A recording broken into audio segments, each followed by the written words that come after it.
இனிய வணக்கங்கள், அன்பு நண்பர்களே.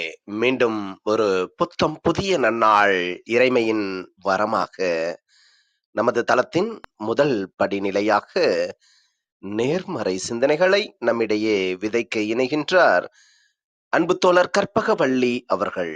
அவர்களை அன்புடன் வரவேற்போம். நன்றி. அனைவருக்கும் வணக்கம். இப்பிரபஞ்ச வெளியில் நீக்கமற நிறைந்திருக்கும் பரம்பொருளே, உம்மை வணங்குகின்றோம். உந்தன் அளப்பரிய அன்பால் எங்களுக்கு கிடைத்திட்ட பெற்றோர்கள், வழிகாட்டிகள், உற்றார், உறவினர்கள், நண்பர்கள் மற்றும் ஒவ்வொரு உயிருள்ள ஆன்மாக்கள் மற்றும் உயிரற்ற பொருட்களுக்காகவும் மனம் நிறைந்த நன்றி. உந்தன் அபரிமிதமான படைப்பால் இப்போவுலகு உந்தன் நிறைந்த இயற்கையாலும் நிறை வளங்களாலும் நீடித்த நலங்களாலும் ஆகச்சிறந்த நேர்மறை எண்ணங்களாலும் இவ்வுன்னத உலகிலும் எங்கள் உயிர் துடிப்புள்ள உள்ளங்களிலும் நீக்கமற நிறைந்துள்ளது.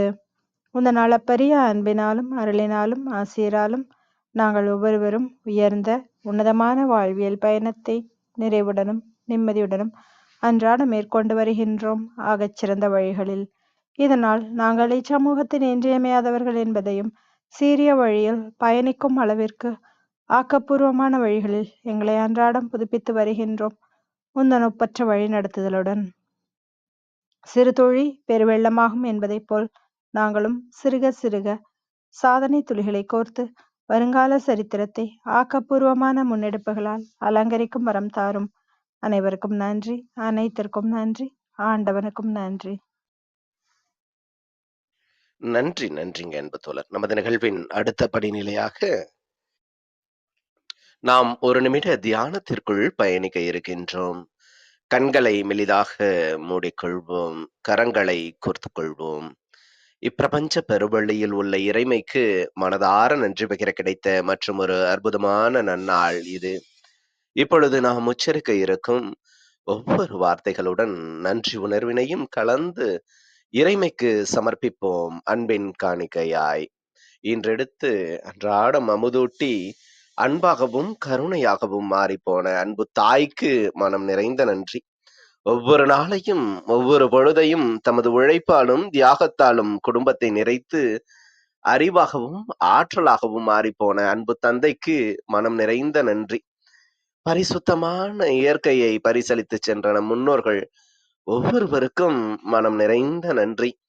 கற்பித்தல் என்னும் இனிய அனுபவங்கள் வாயிலாக அன்றாட பொழுதுகளை அர்த்தமுள்ளதாக்கும் ஆசிரிய பெருந்தகைகள் ஒவ்வொருவருக்கும் மனம் நிறைந்த நன்றி.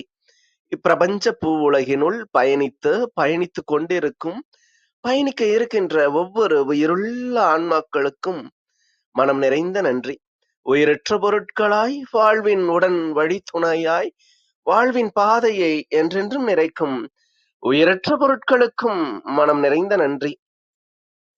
இப்பிரபஞ்ச பூவுலகினை தமது பேரன்பாலும் பேரருளாலும் பேராசிராலும் ஆண்டு அரவணைத்து காத்து வரும் அந்த ஆண்டவனுக்கும் நன்றி. இப்பொழுது நமது சுவாசத்தின் ஓசையில் அது பயணிக்கும் பாதைகளில் நாமும் ஒரு நிமிடம் இணைந்து பயணிப்போம், நம் மூச்சின் சுவாசத்தினை சீர்மைப்படுத்தியவர்களாய்.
இப்பிரபஞ்ச பெருவெளியில் நீக்கமற நிறைந்திருக்கும் முடிவில்லா பரம்பொருளின் அன்போடும், அருளோடும், ஆசிரோடும் எங்கள் வாழ்வியல் சூழல் அன்றாடம் அர்த்தமுள்ள வகையில் சீருடனும், செம்மையுடனும் பண்பட்டு வருகின்றது.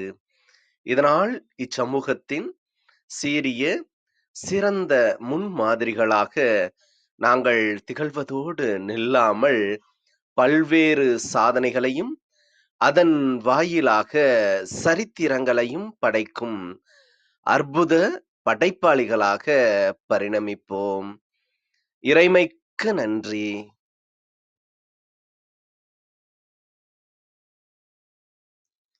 இனிய வணக்கங்கள் அன்பு நண்பர்களே.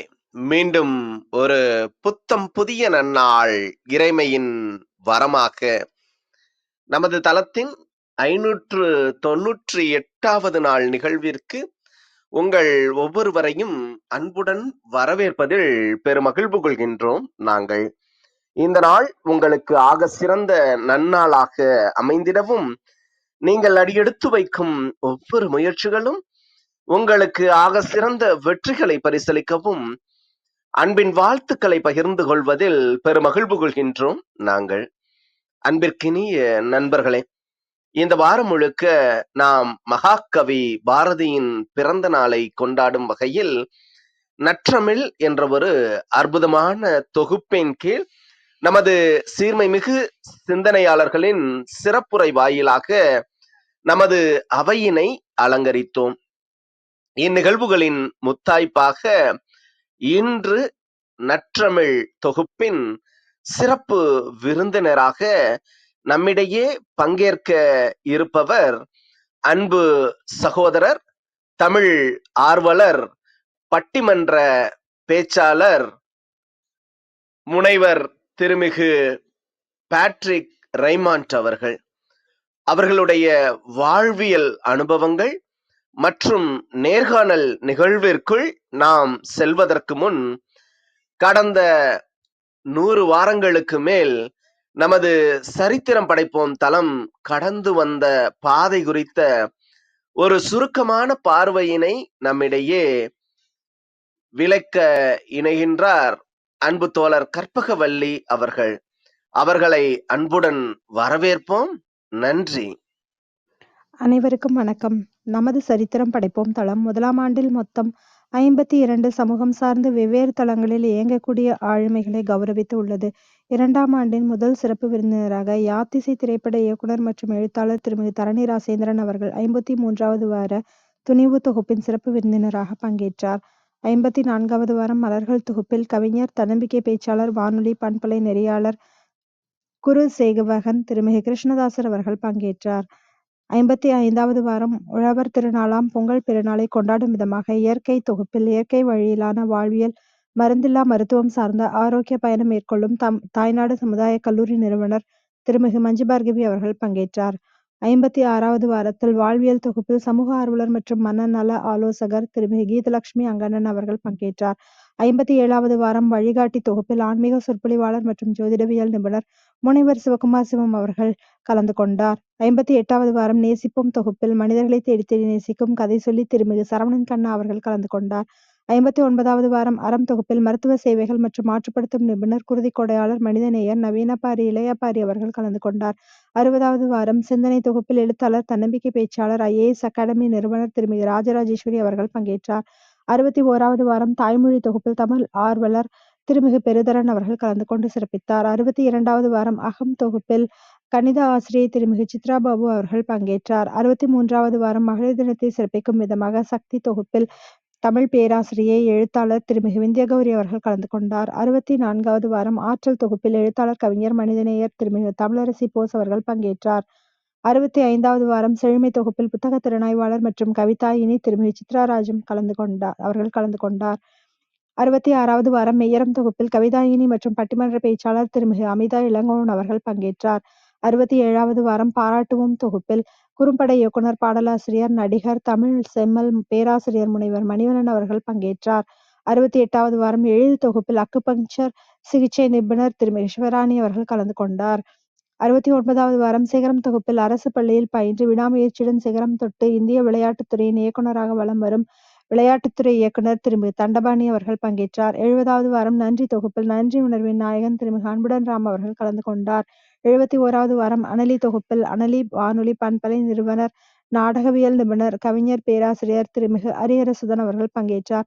72வது வாரம் இமயம் தொகுப்பில் கால்பந்தாட்ட வீரர், ஆசிரியர் திருமிகு ஜோசப் பிரிட்டோ அவர்கள் பங்கேற்றார். 73வது வாரம் இளவேனில் தொகுப்பில் சமூக ஆர்வலர் திருமிகு விஜயாலயன் அவர்கள் கலந்து கொண்டார். 74வது வாரம் கோடைமழை தொகுப்பில் சிங்கப்பூர் தமிழர் இயக்கத்தின் மகளிர் செயலாளர், தொழில்நுட்ப இயக்குனர் திருமிகு சிவசங்கரி அவர்கள் பங்கேற்றார். 75வது வார கோடை விழா தொகுப்பில் எழுத்தாளர், பத்திரிகையாளர், வளரி இலக்கிய இதழ், வளரி எழுத்துக்கூடம், வளரி பன்னாட்டு கவிஞர் பேரமைப்பு ஆகியவற்றின் நிறுவனர் திருமிகு வளரி அருணா சுந்தரராசன் அவர்கள் பங்கேற்றார். 76வது வார படைப்பாற்றல் தொகுப்பில் எழுத்தாளர், தமிழ் ஆய்வுத்துறையில் உதவி பேராசிரியர் முனைவர் சலைத் அவர்கள் கலந்து கொண்டார். 77வது வாரம் சொல் தொகுப்பில் இந்திய ஆயுள் காப்பீடு துறையில் வட்டார வளர்ச்சி அலுவலர் மற்றும் கவிஞர் கர்டோசா எனும் எழுத்தாளர் திருமிகு புஷ்பா ராஜ்குமார் அவர்கள் பங்கேற்றார். 78வது வாரம் வசந்தம் தொகுப்பில் உடல் நலம் மற்றும் மன வள ஆலோசகர், 74 வயது இளைஞர் திருமிகு ஜென் சவுந்தரராஜன் அவர்கள் பங்கேற்றார். 79வது வாரம் ஆழ்மனம் தொகுப்பில் ஒரு மில்லியன் பெண்கள் வாழ்வியலில் மலர்ச்சியை விதைக்கும் இலக்குடன் பயணிக்கும் நமது சகோதர தளம் ஆழ்மனதின் அற்புத சக்தி நிறுவனர், தொழில் அதிபர் திருமிகு வித்யலட்சுமி அவர்கள் கலந்து கொண்டார். 80வது வாரம் நன்னம்பிக்கை தொகுப்பில் 20 வயது இளம் ஆளுமை, தமிழக ஆளுநர் மற்றும் கல்வித்துறை அமைச்சர் ஆகியோரிடம் சிறந்த பேச்சாளருக்கான விருது பெற்ற திருமிகு சுஜாதா சஞ்சய்குமார் அவர்கள் பங்கேற்றார். 81வது வாரம் நற்செயல் தொகுப்பில் கவிஞர், பட்டிமன்ற பேச்சாளர், கல்லூரி உதவி பேராசிரியர் திருமிகு சுபா அருணாச்சலம் அவர்கள் கலந்து கொண்டார். 82வது வாரம் நற்சிந்தனை தொகுப்பில் சமூக ஆர்வலர் ஜாகிர் உசேன் அவர்கள் பங்கேற்றார். 83வது வாரம் நன்னெறி தொகுப்பில் ஆசிரியர், சமூக ஆர்வலர் திருமிகு ஆனந்தரேஷ்மி அவர்கள் பங்கேற்றார். 84வது வாரம் நன்னடத்தை தொகுப்பில் தாயுள்ளத்துடன் அனைவரையும் வாழ்த்தும் அன்புள்ளம் திருமிகு விஜயகுமாரி அம்மா அவர்கள் பங்கேற்றார். 85வது வார நல்வழி தொகுப்பில் எண்ணற்ற சிறுநீரக பாதிப்பு நோயாளிகளுக்காக குரல் கொடுக்கும், ஆற்றுப்படுத்தும், அரசு சேவையை பெற்றுத்தரும் தன்னார்வ தொண்டு நிறுவனர் திருமிகு சாந்தி ராஜமோகன் அவர்கள் கலந்து கொண்டார். 86வது வாரம் நமது தளத்தின் 500வது நிகழ்வை சிறப்பிக்கும் விதமாக நல்வாழ்க்கை தொகுப்பில் தேசிய விருது பெற்ற திரைப்பட கலை இயக்குனர் லால்குடி திருமிகு இளையராஜா அவர்கள் பங்கேற்றார். 87வது வார நல்வரவு தொகுப்பில் எழுத்தாளர், சமூக ஆர்வலர், மதிப்புறு முனைவர் கல்லை சேராமன் அவர்கள் பங்கேற்றார். 88வது வாரம் நன்முயற்சி தொகுப்பில் பெண்களுக்கான சுற்றுலா ஒருங்கிணைப்பாளர் திருமிகு மோகனப்பிரியா அவர்கள் கலந்து கொண்டார். 89வது வாரம் நல்வரம் தொகுப்பில் சாதனையாளர் திருமிகு ஜோதி மீனாட்சி அவர்கள் பங்கேற்றார். 90வது வாரம் நற்குணம் தொகுப்பில் ஆயிரக்கணக்கான அஞ்சல் தலை சேகரிப்பாளர் திருமிகு ஸ்ரீதர் அவர்கள் கலந்து கொண்டார். 91வது வாரம் நற்சொல் தொகுப்பில் கதை வலையொலி வாயிலாக மக்களுக்கு நற்சொல் வழியே நம்பிக்கை விதைத்து வரும் திருமிகு கவிதா அவர்கள் பங்கேற்றார். 92வது வாரம் நல்வாய்ப்பு தொகுப்பில் நல்லாசிரியர் விருது பெற்ற தமிழாசிரியர் புலவர் ராணி அம்மா அவர்கள் கலந்து கொண்டார். 93வது வாரம் நல்வினை தொகுப்பில் எழுத்தாளர் திருமிகு யசோதா அவர்கள் பங்கேற்றார். 94வது வாரம் நன்னயம் தொகுப்பில் நல்லாசிரியை திருமிகு நித்யாதேவி அவர்கள் பங்கேற்றார். 95வது வாரம் நல்கருணை தொகுப்பில் எழுத்தாளர், கவிஞர் திருமிகு மருதபாண்டியன் அவர்கள் கலந்து கொண்டார். 96வது வாரம் நற்றாள் தொகுப்பில் அண்ணா நூற்றாண்டு நூலகத்தின் கல்வி மேம்பாட்டு முகமத்தின் முதன்மை பயிற்சியாளராக எண்ணற்ற எளிய மாணவர்களுக்கான வழிகாட்டி திருமிகு செல்வ ராமரத்னம் அவர்கள் பங்கேற்றார். 97வது வாரம் நற்பேறு தொகுப்பில் சமூக ஆர்வலர் திருமிகு கீதா கிருஷ்ணன் அவர்கள் பங்கேற்றார். 98வது வாரம் நன்மை தொகுப்பில் 20,000த்திற்கும் மேற்பட்டோருக்கு இலவசமாக மருத்துவ சேவை வழங்கி வரும் கண் மருத்துவர் ஜெயந்தி ஆனந்தன் அவர்கள் கலந்து கொண்டார்.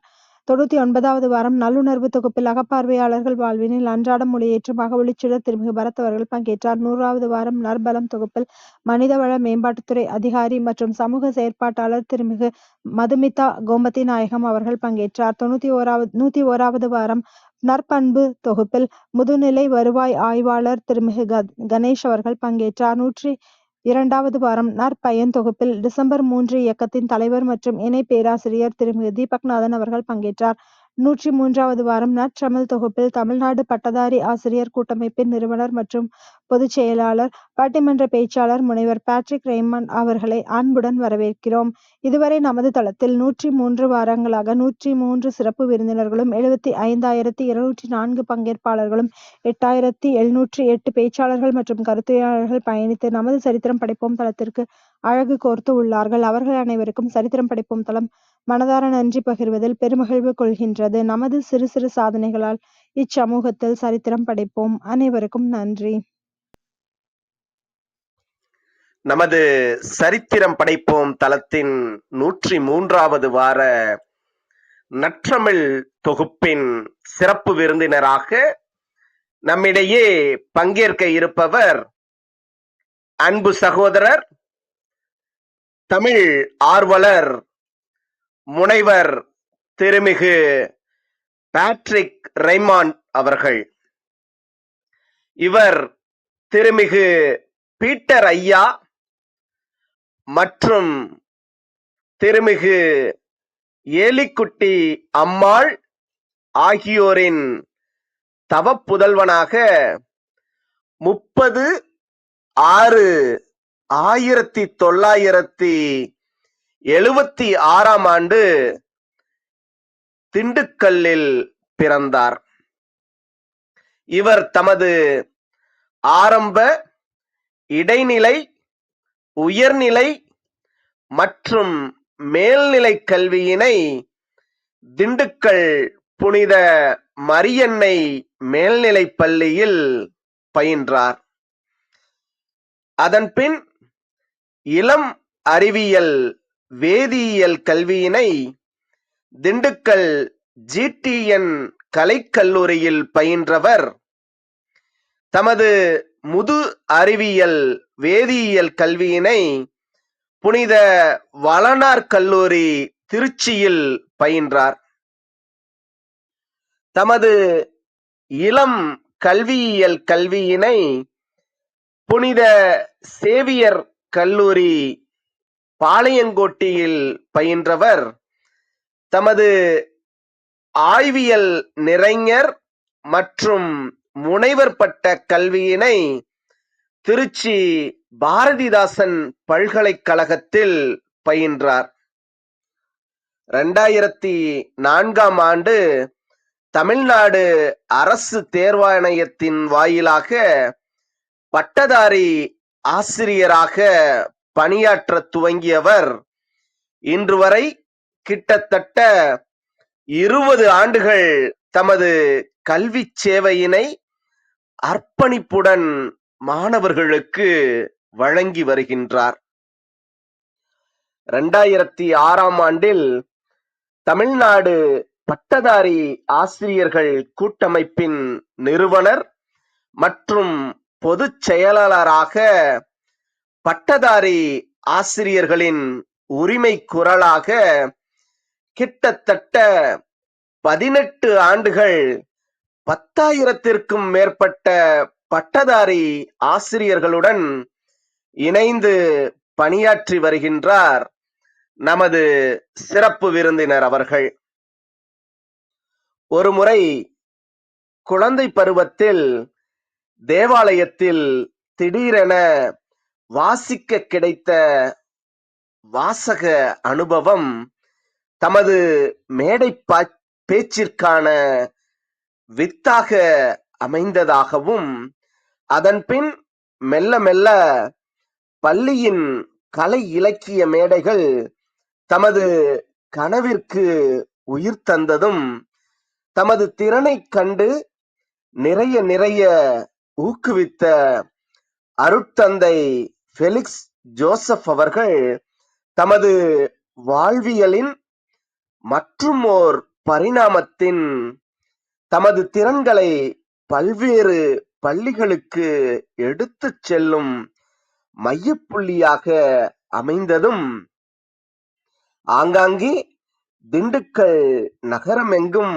நடக்கும் பாதைகளில் நடைபெற்ற விழாக்களின் சிறப்பு விருந்தினர்கள் தம்மையறியாமல் தம்மை செதுக்கிச் சென்ற நாட்களும், சிறிது சிறிதாக வாசிக்கத் துவங்கிய தமது வாசிப்பு அனுபவம் தற்போது கிட்டத்தட்ட 4000 புத்தகங்கள் வரை தமது அறிவுப் பசிக்கு தீனிவு போட்டுக் கொண்டு வரும் சூழலிலும், நமது சிறப்பு விருந்தினர் அவர்களை இன்னும் மேன்மைப்படுத்தியும் வருவது அந்த புத்தகங்கள். அதன்பின் தமது அறிவியல் ஆசிரியராக பள்ளிக் காலங்களில் வலம் வந்த பட்டிமன்ற நடுவர் திருமிகு லியோனி அவர்கள் இவரின் திறன் அறிந்து இவரை பட்டிமன்றங்களுக்கு அழைத்துச் செல்ல இவரது பயணங்கள் தமிழகத்தில் உள்ள அனைத்து மாவட்டங்கள், வட்டங்கள் கடந்து London, Singapore, Qatar, New Zealand, Bahrain போன்ற பல்வேறு நாடுகளில் கிட்டத்தட்ட 400க்கும் மேற்பட்ட பட்டிமன்ற மேடைகளை அலங்கரித்துள்ளார் நமது சிறப்பு விருந்தினர் அவர்கள். பள்ளிகள், கல்லூரிகள் மற்றும் எண்ணற்ற கலை இலக்கிய மேடைகளில் இதுவரை 300க்கும் மேற்பட்ட மேடைகளில் பேச்சாளராக பயணித்தும் வருகின்றார் நமது சிறப்பு விருந்தினர் அவர்கள். நிறைகுடமாக பல்வேறு வாசிப்புகள் வாயிலாக தம்மை நிறைத்து வருபவருக்கு எந்த தலைப்பு கொடுத்தாலும் அதில் பேசும் ஆற்றல் இவரை இன்று வரை உற்சாகமூற்றி அன்றாடம் செதுக்கி வருவது குறிப்பிடத்தக்கது. இன்றளவும் கவிஞர் அப்துல் ரகுமான் மற்றும் கவிஞர் மு. மேத்தா ஆகியோரின் கவிதைகள் இவரின் வாழ்வியலின் வினையூக்கியாகவும் இவரை என்றென்றும் இலக்கிய தாகமுள்ளவராக பயணிக்கச் செய்யும் வேதியியல் காரணியாக உலா வருவது குறிப்பிடத்தக்க ஒன்று. எண்ணற்ற மேற்கோள்களை எளிமையாக சுட்டிக்காட்ட தற்குறிப்பேற்ற அணி போல தம்மை அன்றாடம் புதுப்பித்தும் வருகின்றார். இவரை அன்றாடம் புதுப்பித்து வருகின்றனர் ஆயிரம் எழுத்தாளர்கள். பிறர் துணை நாடி எழுதி பேசி வந்த காலம் கடந்து தம் சுயத்தால் பேச முனைந்து தேடித் தேடி வாசித்து அலைந்து திரிந்து கேட்ட தருணங்கள் தீரா நதியாய் இன்றளவும் இவரை நிறைய இலக்கிய வழித்தடங்களில் பயணிக்க வைத்து நற்றமிழ் நாயகனாக்கி அழகு பார்க்கின்றார் நம் தமிழன்னை. ஆம், எண்ணற்ற மேடை பேச்சுக்கள், எண்ணற்ற பட்டிமன்ற பேச்சுக்கள், எண்ணற்ற புத்தக வாசிப்பு அனுபவங்கள், எண்ணற்ற தமிழ் கவிஞர்களின் எழுத்தாளர்களின் மீது கொண்ட ஈர்ப்பு என தமிழ் மீது தீரா வேட்கை உடைய நமது நற்றமிழ் தொகுப்பின் சிறப்பு விருந்தினர் தமிழ் ஆர்வலர் திருமிகு முனைவர் பேட்ரிக் ரெய்மாண்ட் அவர்களை சொல்லரங்க சொந்தங்களாகிய உங்கள் ஒவ்வொருவரின் சார்பிலும் சரித்திரம் படைப்போம் தளம் அவரை இந்நிகழ்விற்கு வருக வருக வருக என வரவேற்பதில் பெருமகிழ்வு கொள்கின்றது. வாருங்கள், அடுத்த 50 நிமிடங்கள் அன்பு சகோதரர் அவர்களின் வாழ்வியல் அனுபவங்களோடு கரம் கோர்த்து நாமும் அவரோடு இணைந்து பயணிப்போம். நமது வாழ்வியல் புத்தகத்தில் புத்தம் புதிதாய் இன்று மலர்ந்துள்ள புதியதோர் பக்கத்தின் அழகியதோர் அத்தியாயத்தினை அன்பு சகோதரர் அவர்களின் வாழ்வியல் நெறிகள் வாயிலாக நமது வாழ்வியல் நெறிகளையும் சீரமைப்போம், சிறந்து வாழ்வோம். நன்றி.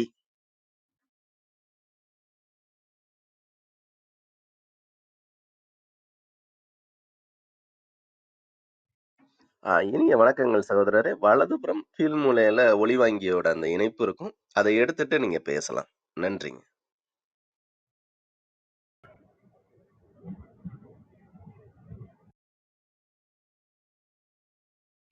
பேச துவங்கலாம் சகோதரரே. நன்றிங்க.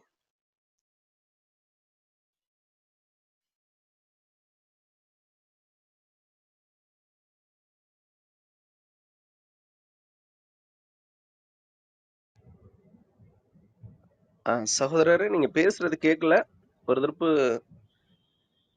ஏர்போன் எது போட்டிருந்தா எடுத்துருங்க. பேசுறது கேக்குதுங்களா? இப்ப தெளிவா கேக்குதுங்க. நீங்க தொடரலாம். நன்றி.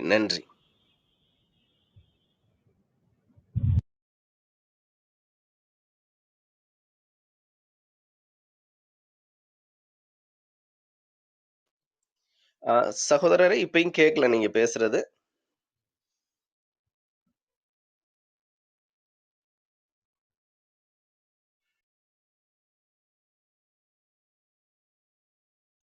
பேட்ரிக் சகோதரரே, நான் கேக்குதுங்களா? பேசுறது கேக்குதுங்களா உங்களுக்கு? கேக்குதுங்க. தொடரலாம். கேக்குது. நீங்க ஆரம்பிக்கலாம். நான் பேசுறது கேக்குதா? கேக்குதா? இப்ப தெளிவா கேக்குது. நீங்க தொடரலாம். நன்றி.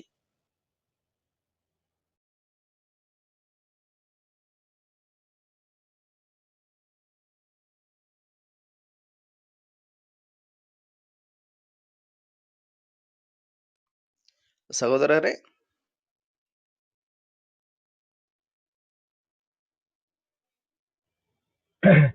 கேக்குதுங்களா பிரதர்?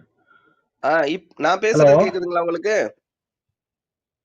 நீங்க பேசுறது கேக்குது. நான் பேசிட்டு தான் இருக்கிறேன். கேட்கலையா உங்களுக்கு? இப்ப கேட்கல. இப்பலேருந்து துவங்குங்க. இப்ப பேசுறது நீங்க கேக்குது. தேடி சோறுநிதம் சென்று கேக்குதுங்களா பேசுறது? கேக்குதுங்க சகோதரர். தொடங்கலாம். நன்றி.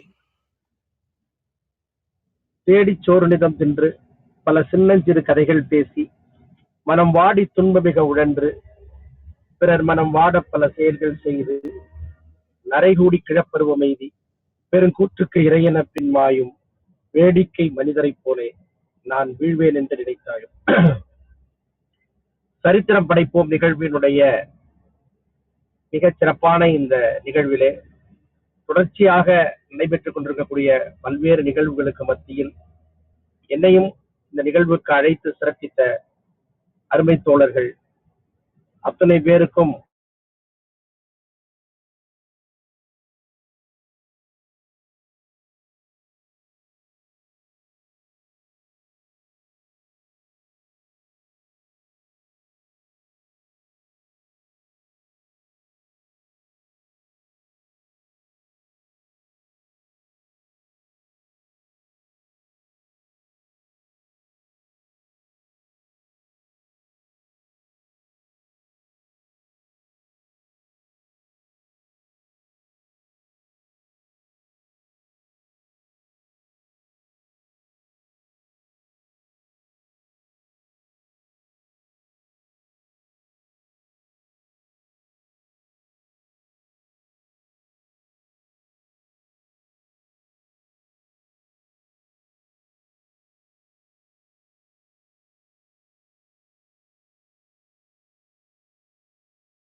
ஆம். இப்ப அந்த ஒலிவாங்கிய பேச ஆரம்பிக்கலாம். நன்றிங்க.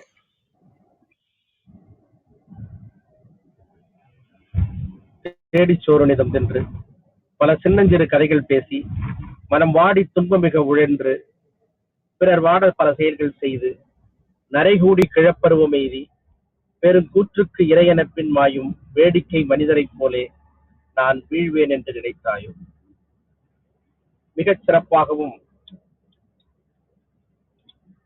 இலக்கிய மற்றும் சமூக பங்களிப்போடு இந்த சரித்திரம் படைப்போம் நிகழ்வினுடைய இவ்வாற நற்றமிழ் நிகழ்விலே என்னையும் சிறப்பு அழைப்பாளராக அழைப்பதற்கு எனக்கு உறுதுணையாகவும் என்னை அறிமுகப்படுத்திய அருமை தோழர் சேவியர் அவர்களுக்கும் அருமையான முன்னுரையினை வழங்கிய தோழர் ஆரோக்கிய பிரிட்டோ அவர்களுக்கும் நிகழ்வுகளை தொகுத்து வழங்கிய இதுவரை நடந்த நிகழ்வுகளை தொகுத்து வழங்கிய தோழர் கற்பவள்ளி அவர்களுக்கும் பல்வேறு இடங்களில் இருந்து இந்த நிகழ்வினை கேட்டுக் கொண்டிருக்கக்கூடிய அனைத்து தமிழ் நெஞ்சங்களுக்கும் என்னுடைய இனிய காலை வணக்கங்களை இந்த நேரத்திலே நான் தெரிவித்துக் கொள்கிறேன்.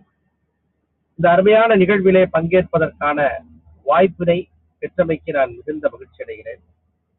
இதிலே கலந்து கொண்டிருக்கக்கூடிய சான்றோர் பெருமக்களையும் என்னையும் ஒப்பிட்டு பார்க்கிற போது அந்த அளவுக்கு பெரிய சாதனையாளராக இல்லாவிட்டாலும் கூட இந்த சமூகம் எனக்கு வழங்கிய பல்வேறு வாய்ப்புகளினுடைய அனுபவங்களை உங்களோடு ஒரு சக தோழராக பகிர்ந்து கொள்வதிலே நான் மகிழ்ச்சி அடைகிறேன். நேற்று மாலை என்னை அழைத்து இந்த நிகழ்வுகள் குறித்து என்னுடைய அறிமுகத்தை குறித்து ஒரு நீண்ட உரையாடலை அதனுடைய புரிதலை எனக்கு தெளிவுபடுத்திய அருமை தோழர் ஆரோக்கிய பிரிட்டோ அவர்களுக்கு மீண்டும் என்னுடைய நன்றியை தெரிவித்துக் கொள்கிறேன். இந்த காலகட்டம் வாசிப்பது கேட்பதெல்லாம் ரொம்ப குறைந்து விட்ட ஒரு காலகட்டம். அதுவும் அதிகாலை 6 மணிக்கு என்று, இன்னைக்கு காலை 6 மணியை கூட நம்ம அதிகாலைன்னு தான் சொல்ல வேண்டியிருக்கு. காலையில 6 மணிக்கு இவ்வளவு ஆர்வமாக ஒரு நிகழ்வினை ஏற்பாடு செய்து, நமக்கு பல்வேறு வேலைகள் இருக்கிறது. நம்ம பார்க்கிற பல பேர் சொல்லக்கூடிய ஒரு பெரிய பதில் என்னன்னா, நேரம் இல்லை அப்படிங்கிறதா. எல்லாருக்கும் கிடைக்கிற அதே 24 மணி நேரம் தான் உங்களுக்கு கிடைக்கிறது.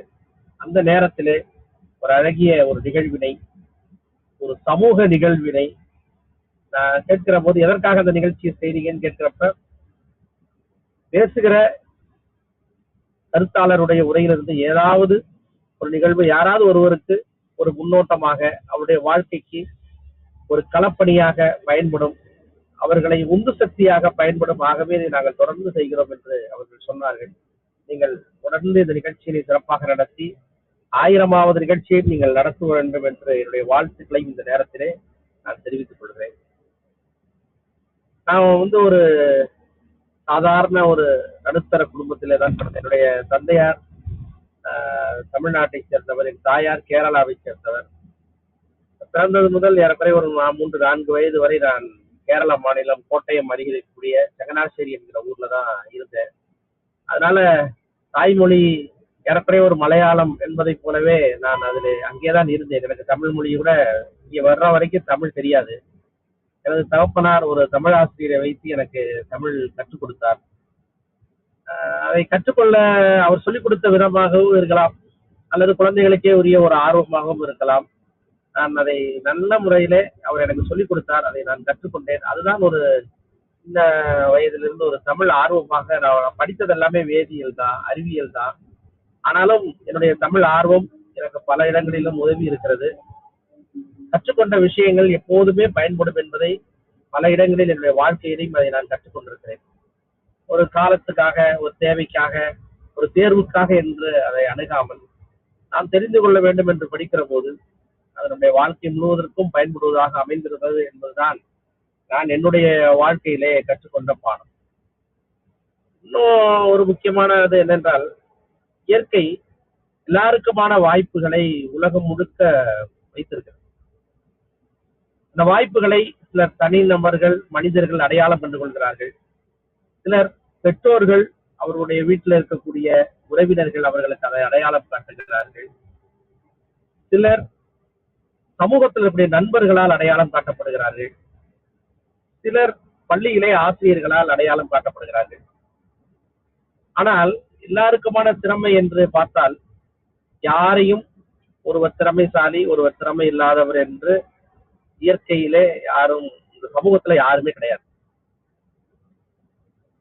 ஒவ்வொரு மனிதனுக்குமான தேடல்கள், ஒவ்வொரு மனிதனுக்குமான சூழல்கள் தான் அவனை உருவாக்குகிறது, அவனை செதுக்குகிறது. ஏன்னா ஒரு கவிதை ஒன்று உண்டு, உங்களுக்கு தெரிந்திருக்கும். ஒளி விழுவது வலி என அழும் கற்கள் சிலைகளாவதில்லை என்ற ஒரு கவிதை. ஒரு சிற்பிகிட்ட போய் இவ்வளவு அழகான சிற்பங்களை எல்லாம் செதுக்குறீங்களே, எப்படி உங்களால இவ்வளவு அழகான சிற்பங்களை உருவாக்க முடிகிறது என்று கேட்டபோது அவன் சொன்னான், வெறும் எல்லோரையும் பார்க்கிற போது வெறும் கல்லை போலதான் எனக்கும் இது கல்லாக தான் தெரிகிறது. இந்த கல்லில் இருக்கக்கூடிய தேவையில்லாத பகுதிகளை எல்லாம் நீக்கிவிட்டால் ஒரு அருமையான ஒரு சிற்பம் கிடைக்கிறது என்று அந்த சிற்பி சொன்னார். ஒரு கல்லை ஒரு சாதாரண ஒரு மனிதன் பார்ப்பதற்கும் ஒரு சிற்பியை பார்ப்பதற்குமான வேறுபாடு அதுதான். அதே போலதான் நம்முடைய ஆசிரியர்கள், நம்முடைய சமூகத்தில் இருக்கக்கூடிய நண்பர்கள், நம்மோடு இருக்கக்கூடிய பயணிக்கக்கூடிய சக தோழர்கள் பல்வேறு நிகழ்வுகள்ல நம்மை உற்சாகப்படுத்தி இருக்கிறார்கள், அடையாளம் காட்டியிருக்கிறார்கள். நான் ஏறக்குறைய நம்ம தோழர் சொன்னது இப்போ 20 ஆண்டுகளாக ஒரு ஆசிரியர் பணியில இருக்கிறேன். ஒரு ஆசிரியர் சங்கத்தினுடைய தலைவராக பயணித்துக் கொண்டிருக்கிறேன். பட்டிமன்ற மேடைகளிலே காவியர் என்கிற புனைப்பெயரிலே என்னுடைய ஆசிரியர், தமிழகத்தினுடைய பெற்றோர் ஆசிரியர், நம்முடைய பாடநூல் கழகத்தினுடைய தலைவராக இருக்கக்கூடிய மதிப்புமிகு லியோனி அவர்களோடு காவியர் என்கிற புனைப்பெயரிலே தமிழகம் முழுவதும் பல்வேறு தொலைக்காட்சிகளிலே பேசியிருக்கிறேன் என்று அவர் குறிப்பிட்டார்கள். என்னை காட்டிலும் சிறப்பாக பேசக்கூடிய திறமை வாய்ந்தவர்கள் எவ்வளவோ பேர் இருந்திருக்கலாம். ஆனால் எனக்கு அந்த வாய்ப்பு கிடைத்தது, அந்த வாய்ப்பை நான் பயன்படுத்தி தேவாலயத்தில் ஒரு நாள் காலை 6 மணிக்கு ஆலயத்துல காலையில அந்த திருவிழா நாட்களில் திருப்பலிகள் நடைபெறும். அந்த நேரத்துல எங்க அப்பா சீக்கிரம் போடான்னு சொல்லி என்னைய துரத்தி விடுவார். போய் ஆளா அங்க போய் உட்காந்துருந்தேன். யாருமே வந்திருக்க மாட்டாங்களே, நான் போய் என்ன செய்ய போறேன்? நீ பரவாயில்ல, நீ போய் முன்னாடி போய் உட்காந்துரு, சர்ச்சுக்கு லேட்டா போக கூடாது அப்படிம்பாரு. அது ஏன் அப்படின்னு நமக்கு தெரியாது. அந்த நேரத்துல ஒரு கோபமா இருக்கும், ஒரு வருத்தமா இருக்கும், இது ரொம்ப பெரிய தொந்தரவா இருக்கு அப்படின்னு நினைச்ச நாட்கள் உண்டு. மூன்றாம் வகுப்பு என்று நினைக்கிறேன். ஒரு நாள் ஆலயத்துல அந்த பைபிள் ரீடிங் வாசிப்பதற்கான நபர் வரவில்லை. அங்க சர்ச்ல இருந்த அந்த பாதிரியார் அவர் என்னை அழைத்து, இங்க வா, உன் பேர் என்னன்னு கேட்டாரு. என் பேரை சொன்னேன். இதை வாசிச்சிருவியா நீ அப்படின்னு கேட்டாரு. வாசிச்சு காமின்னு சொன்னாரு. எனக்கு உச்சரிப்பு வந்து எப்பொழுதுமே குழந்தை பருவத்தில இருந்து ஒரு பெரிய சப்போர்ட்டா இருந்திருக்கு. என்னுடைய உச்சரிப்புகள் நான் தெளிவாக வாசித்ததை பார்த்து, நீ வாசிச்சிருவியான்னு கேட்டாரு. வாசிச்சுவேன்னு சொன்னேன். அப்ப அந்த ஆல்டர் வந்து ஃப்ரீடம்னு சொல்லுவாங்க, அது கொஞ்சம் உயரமா இருந்தது. ஒரு சின்ன ஸ்டூல் போட்டு அது மேல என்னை ஏறி நிக்க வச்சு என்னை அதை வாசிக்க வைத்தார். வாசிச்சு முடிச்சுட்டு வந்த உடனே எல்லாரும் என்கிட்ட வந்து, உனக்கு ஏறி வாசிச்சு உனக்கு பயமா இல்லையா அப்படின்னு கேட்டாங்க. எனக்கு வந்து அந்த நேரத்துல எதுவுமே தெரியல. பயம்னா என்னன்னு தெரியாது, ஸ்டேஜ் ஃபியர் தான் என்னன்னு தெரியல. அவர் வந்து வாசிக்க சொன்னாரு. ஒரு பேப்பரை கொடுத்தா, ஒரு புக்கு கொடுத்து இந்த வாசின்னு சொன்னாரு. எனக்கு தமிழ் வாசிக்க தெரிஞ்சதுனால நான் அதை வாசிச்சிட்டேன், அவ்வளவுதான். வேற எதுவுமே எனக்கு தெரியாது. வாசிக்க சொன்னாங்க, நான் வாசிச்சேன், அவ்வளவுதான்.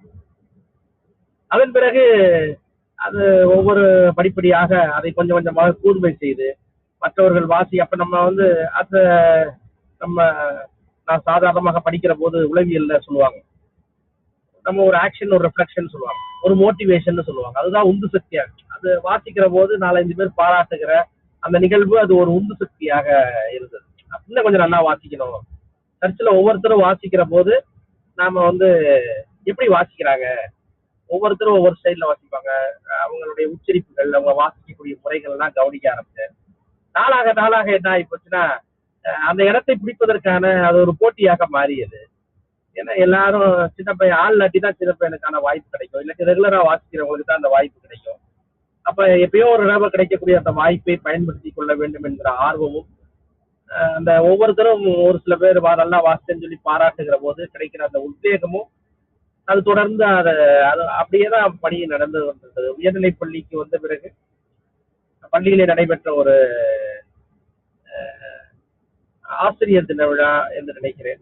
ஆசிரியர் தின விழாவா, மாணவர் தின விழாவா, குழந்தைகள் தின விழாவா என்று எனக்கு நினைவில்லை.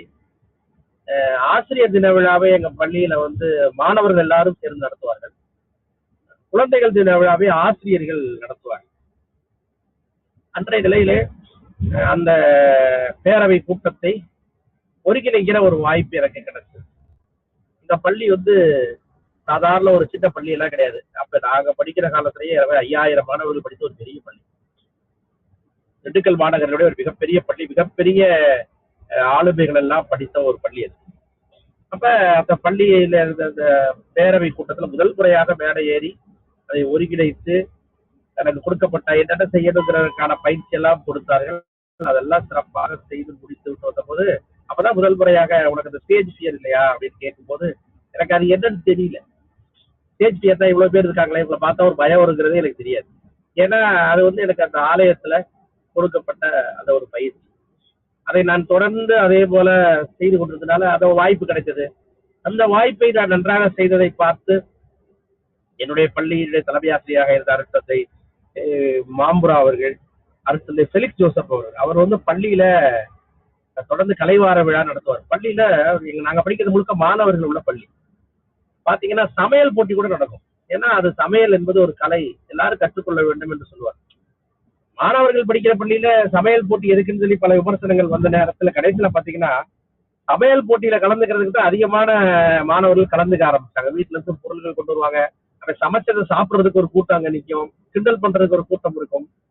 அப்ப தொடர்ந்து இருக்கும். அதே போல எங்க பள்ளியில கலைவார விழா மட்டுமல்லாமல் வைர விழா போட்டிகள் என்று எங்கள் பள்ளியின் சார்பாக ஒரு கலை மாவட்ட அளவில் இருக்கிற எல்லா பள்ளிகளும் அழைத்து ஒரு போட்டிகள் நடத்துவார்கள். இந்த கலைவார விழாவிலையும் அந்த வைர விழா போட்டிகளையும் பரிசு வாங்கி ஸ்டேஜ்ல ஏறுறது வந்து ஒரு பெரிய கௌரவமான ஒரு நிகழ்வா இருக்கும். இந்த போட்டியில யாரு பரிசு வாங்கினாங்கிறத ஸ்டேஜில் தான் அனௌன்ஸ் பண்ணுவாங்க. அப்ப அதுக்கு ஒரு பெரிய ரசிகர்கள் கூட்டம் மாணவர்கள் பத்தியில, இந்த போட்டியில இவர் தான் பரிசு வாங்குவார், இவர் தான் பரிசு வாங்குவாருன்னு சொல்லி மாணவர்களுக்குள்ளேயே ஒரு இருக்கும். அந்த உத்வேகம் அந்த போட்டிகள்ல எனக்கு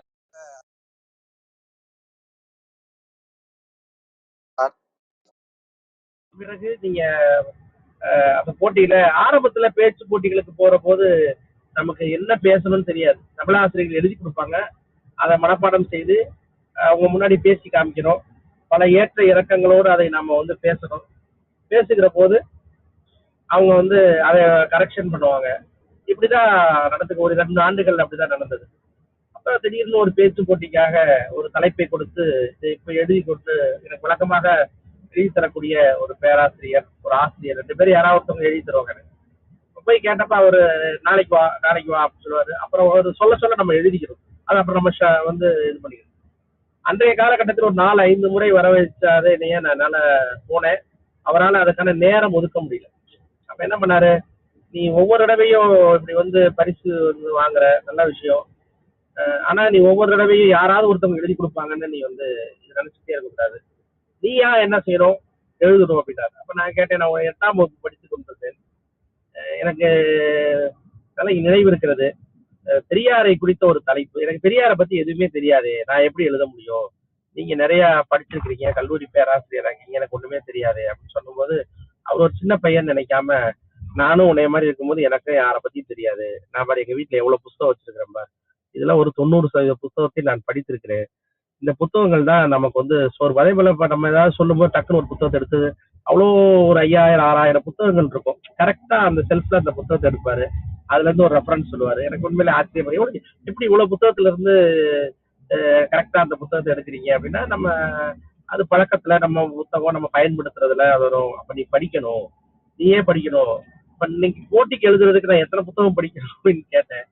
அவர் வந்து படிக்கிறதுக்கு எல்லாம் இல்லை, உனக்கு படிக்கிறதுக்கு கஷ்டமா இருக்கும், ஆரம்பத்துல சின்ன சின்ன புத்தகங்களா படி, கதை புத்தகங்களா இருந்தாலும் பரவாயில்ல, நீ படிக்க படிக்க உனக்கு எதுல ஆர்வம் வருதுன்னு நீயே தெரிஞ்சுக்குவ, ஆனா படிக்கிறது மட்டும் விடாத அப்படின்னு சொன்னாங்க. அப்ப அந்த காலத்துல அன்றைய சூழல்ல எங்க வீட்டுல பத்திரிகை எல்லாம் வாங்கக்கூடிய வாய்ப்பு.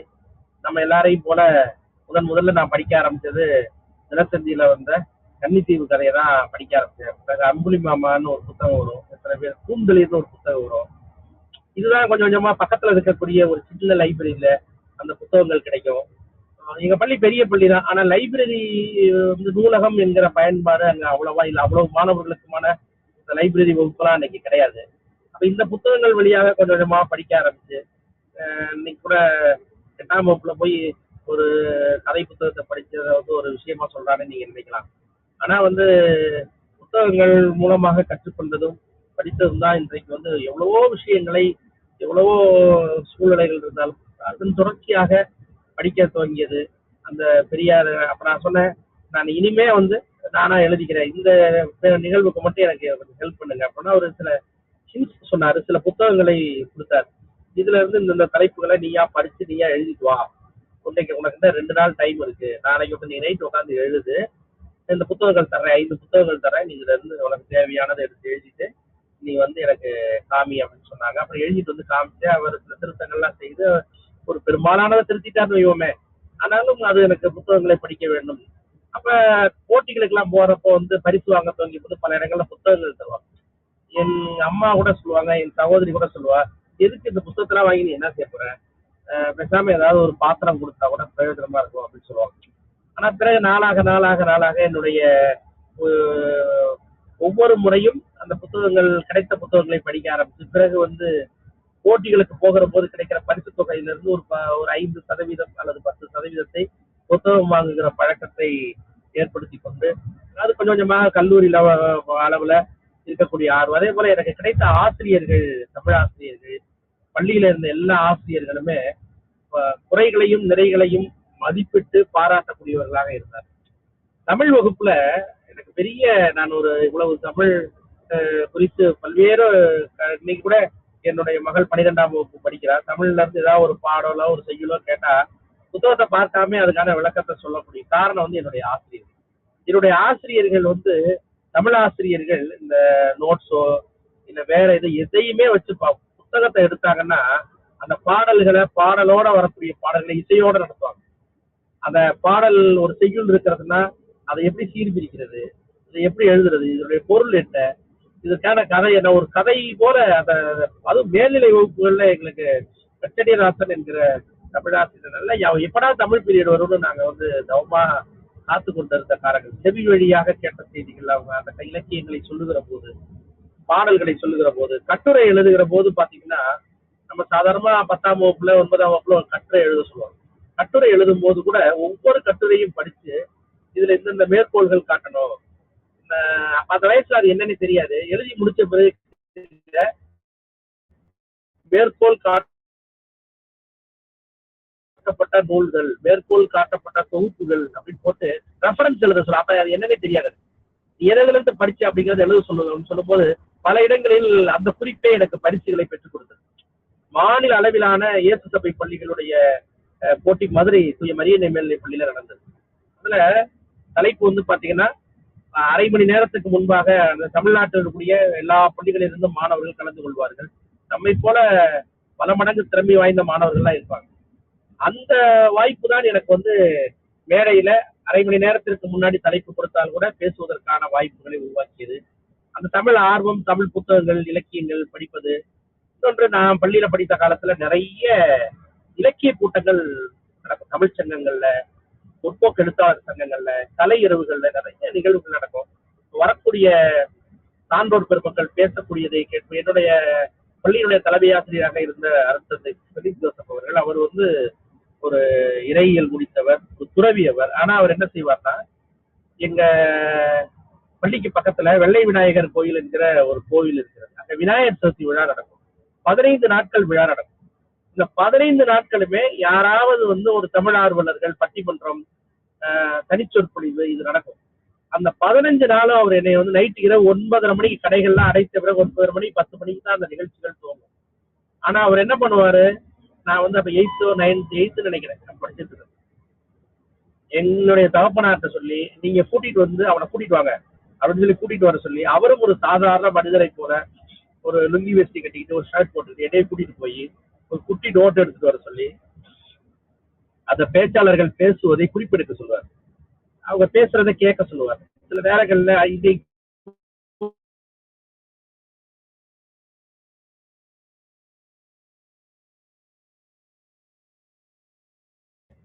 பள்ளியில ஒரு ஓய்வு போது அவரு சில சந்தேகங்களை கேட்பாரு.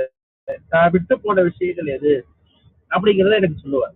இந்த பாடல் ஏன் நீ முழுசா எழுதல, இந்த பாடல் நான் தமிழையாட்ட போய் கேட்டு அந்த பாடலை எழுது, இந்த மேற்கோள் வந்து நீ தவறா எழுதியிருக்கிற, இதை வந்து நீ சரியா எழுதுன்னு நெறிப்படுத்தினார். வீட்டுல அதை நெறிப்படுத்துவதற்கான சூழல் எனக்கு இல்லை. ஆனால் என்னை நெறிப்படுத்தியது என்னுடைய தலைமை ஆசை. அவருக்கு வந்து இன்னைக்கு அவர் இல்லை, நம்முடைய வளர்ச்சியையும் அவர் பார்ப்பதற்கான சூழலும் இல்லை. ஆனால் யாரோ ஒரு வீட்டு பிள்ளைக்கு நம்முடைய ஒரு மாணவனுடைய ஒரு திறமையை அடையாளம் கண்டு நம்மை பேச வைத்தது. பல நேர்காணல்கள் திண்டுக்கல் மாவட்டத்துல இருக்கக்கூடிய விஇபி எல்லாம் கூட்டு வந்து நேர்காணல் செய்ய சொல்லுவார் மாணவர்களை. ஒரு இன்னொன்னு வந்து பாத்தீங்கன்னா, புதினம்ங்கிற வார்த்தையை அப்பதான் நான் கேள்விப்படுறேன். புத்தகங்களுக்கு குடித்து அந்த புத்தகத்தை படித்து நாம திறனாய்வு செய்யணும். இந்த புத்தகத்தை படிச்சேன், இந்த கதை இப்படி, இந்த கதை மாந்தர்கள் இப்படி, இந்த கதையை எப்படி நகர்த்திருக்காங்க. இது எந்த வயசுல நீங்க பாத்தீங்கன்னா 8வது 9வது படிக்கிறப்ப, 11ஆம் வகுப்பு படிக்கிற திரைப்பட திறனாய்வுன்னு ஒண்ணு நடத்துவாங்க. என்னன்னா, ஒரு திரைப்படம் திரையிடப்படும், அந்த திரைப்படத்தை பார்த்து நம்ம வந்து அதை திறனாய்வு செய்ய வேண்டும். அப்ப பல வழிகளிலையும் இதெல்லாம் வந்து நமக்கு வந்து லீடர்ஷிப் அண்ட் ட்ரைனிங் ப்ரோக்ராம்னு ஒண்ணு நடத்துவாங்க. அப்ப பல்வேறு தலைமைத்துவ ஆளுமைகளை எல்லாம் மறைத்து ஒரு தலைவர் எப்படி உருவாகிறாங்க, ஒரு தலைவனிடம் இருக்க வேண்டிய பண்புகள் என்ன, ஒரு புத்தகத்தை எப்படி படிக்கணும், இதெல்லாம் வந்து பள்ளி தான் எனக்கு கற்றுக் கொடுத்தது. அப்ப சமூகம் தான் எனக்கு இதெல்லாம் சொல்லிக் கொடுத்தது. சமூகம் தான் என்னை வந்து இந்த மாதிரியான கற்றுக்கொள்ள வேண்டும், இப்படி பேச வேண்டும் என்பதை இது போன்ற ஆசிரியர்களும் பள்ளியும் தான் என்னை அந்த ஆர்வம் தான் 10ஆம் வகுப்பு தேர்வுல நான் எங்களுடைய மாவட்டத்திலேயே முதல் மதிப்பெண்கள் பெற்றேன். தமிழ்ல மாநிலத்திலேயே 3வது இடம் பெற்றேன், தமிழ் பாடத்துல மட்டும். அந்த ஆர்வம் தொடர்ந்து தமிழ் படிக்க வேண்டும் என்கிற ஒரு ஆர்வத்தை உருவாக்கியது. 12ஆம் வகுப்புல அதே போல மாவட்டத்துல முதல் மதிப்பெண் பெற்றேன். கல்லூரிக்கு சேர்ந்த போது கூட எனக்கு நல்ல ஞாபகம் இருக்கிறது. மொழி தேர்விலே நான் முதல் மதிப்பெண் தமிழ் பாடத்தில் என்னுடைய மதிப்பெண் 88 மதிப்பெண்கள். எனக்கு அடுத்த 2வது மதிப்பெண் பாத்தீங்கன்னா 53 மதிப்பெண்கள். என்னுடைய தமிழ் துறை தலைவர் கூட சொன்னார், தமிழ் துறையில கூட மாணவர்கள் இவ்வளவு மதிப்பெண் எடுக்கல, நீ எப்படி இவ்வளவு மார்க் எடுத்த, எப்படி எழுதுன, என்ன பண்ண அப்படின்னு சொல்லி கூப்பிட்டு என்னை கூப்பிட்டு கேட்டார். அப்ப நான் அந்த மாதிரி நான் சொல்லும் பொழுது, அப்ப கல்லூரியில நடைபெறக்கூடிய பல்வேறு நிகழ்வுகள்ல, இலக்கிய மன்ற நிகழ்வுகள்ல அதே போல ஆங்கில போஸ்ட் மாஸ்டர்ஸ் கிளப்னு சொல்லி இங்கிலீஷ் ஒரு கிளப் வச்சிருப்பாங்க. பேராசிரியர் தாமஸ், ஜோசப் தாமஸ். நமக்கு இப்போ ஆங்கிலம் தமிழ் வழியில படிச்சுட்டு ஒரு கல்லூரிக்கு போய் ஆங்கிலம் என்பது கொஞ்சம் சிரமமா இருக்கும். ஆங்கிலத்தை கொஞ்சம் கற்றுக்கொள்ள வேண்டும். அப்ப நிறைய ஆங்கிலத்துல நுனிநாட்டுல ஆங்கிலத்துல பேசக்கூடிய நண்பர்கள்லாம் வந்து உட்காந்துருப்பாங்க. சும்மா போய் அவங்க என்ன பேசுறாங்கன்னு கேட்கறது. வேற ஒன்றும் நமக்கு அந்த அளவுக்கு பேசுவதற்கான பயிற்சி இல்லை. ஒன்னே ஒண்ணு தெரியும், தைரியமா ஸ்டேஜ்ல ஏறிட்டா, எனக்கு என்னுடைய ஆசிரியர்கள் கற்றுக் கொடுத்த மேடையில ஏறிட்டா நீ தான் எல்லாமே, கீழே இருக்கவங்களுக்கு எதுவும் தெரியாதுன்னு நினைச்சிட்டு பேசுறதான் உன்னால பேச முடியும். இதுதான் எங்களுக்கு சொல்லி கொடுத்தது. அதே போல குறிப்புகள், ஒரு எந்த பேச்சாக இருந்தாலும் அதற்கு தயாரிப்பு இல்லாமல் போகக்கூடாது. தேசிய விஷயங்களையே திரும்ப திரும்ப பேசக்கூடாது. ஒரே தலைப்புல 2 முறை பேசினாலும், யார் பேசினாலும், ஒரு சின்ன பையன் பேசினாலும் அதுல இருக்கிற விஷயங்களை குறிப்பிடுத்திக் கொள்ள வேண்டும். தவறான தகவல்களை மேடையில பேசக்கூடாது. அதாவது வந்து அதே போல என்னுடைய எனக்கு பல்வேறு மேடைகளை அறிமுகப்படுத்திய லியோனி சார் சொல்லுவாங்க, ஒரு மேடையில என்ன பேசணுங்கிறது முக்கியம் இல்லை, என்ன பேசக்கூடாதுங்கிறது முக்கியம் சொல்லுவாங்க. அதுதான், இது போன்ற விஷயங்கள் தான் நமக்கு பல விஷயங்களை கற்றுக் கொடுத்தது. தொடர்ந்து அதே போல பயணிப்பதற்கான உத்வேகத்தை கொடுத்தது. பிறகு கல்லூரியில உங்களுக்கு தெரியும், பல்கலைக்கழக அளவில் பல்வேறு விதமான போட்டிகள், யூனிவர்சிட்டி லெவலில் நடக்கிற போட்டிகளை கலந்து கொள்வதற்கான வாய்ப்பு ஏற்பட்டது. தைரியமா கல்லூரி மன்றங்கள், மாணவர் மன்றங்கள், இந்த கல்லூரியில் நடைபெற்ற மாணவர் மன்ற தேர்தல்கள்ல மிகப்பெரிய ஒரு பிரச்சார வாகனமாக தான் நான் வந்து எல்லா ஃபர்ஸ்ட் இயர்ல இருந்து தேர்ட் இயர் படிக்கிற வரைக்கும் மாணவர் தேர்தலில் நிக்கிறவர்களுக்கான நான் யாரு கூட பிரச்சாரத்துக்கு போறேன்னு பாக்குறதுக்கு ஒரு பெரிய குரூப். அப்ப அவங்களோட போய் வந்து அவங்களுக்கான தேர்தல் பிரச்சாரங்களை செய்வது, தேர்தல் பணிகளை செய்வது, மேடையில நின்று பேசுவது, அது ஒரு பெரிய, அது ஒரு ஆர்வமாக, ஒரு மகிழ்ச்சியாக, ஒரு சந்தோஷமாக அந்த செய்த நிகழ்வு என்னன்னா, அதுக்கு அப்பதான் வாசம் மேத்தாவுக்கு வைரமுத்து போன்ற கலைஞர்கள், பல்வேறு அப்துல் ரஹ்மான் அவருடைய பேச்சு, அப்துல் காதர், வாணியம்பாடி அப்துல் காதர் அவருடைய பேச்சு வந்து பாத்தீங்கன்னா நகைச்சுவையுடையதாகவும் இருக்கும். அதே போல திருச்சியை சேர்ந்த பேராசிரியர் சத்யசீலன், பேராசிரியர் மோகன், இவங்கெல்லாம் மதுரை சேர்ந்த பேராசிரியர் மோகன், இவங்களுடைய பேச்சுகள் எல்லாம் தொடர்ந்து கேட்டு கேட்டு, அதே போல நீங்க இதுல தூர்தர்ஷன்ல பாத்துருக்கலாம், பேராசிரியர் அறிவொழி அப்படின்னு சொல்லிட்டு பேசுவாங்க. அவங்களுடைய பேச்சுகள் எல்லாம் கேட்கிற போது, அதே போல காரைக்குடியில கம்மன் இலக்கிய விழா நடக்கும்.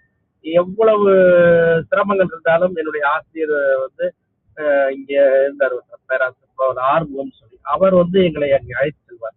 அதே போல பேராசிரியர் புலவர் ராமசாமி, நீங்க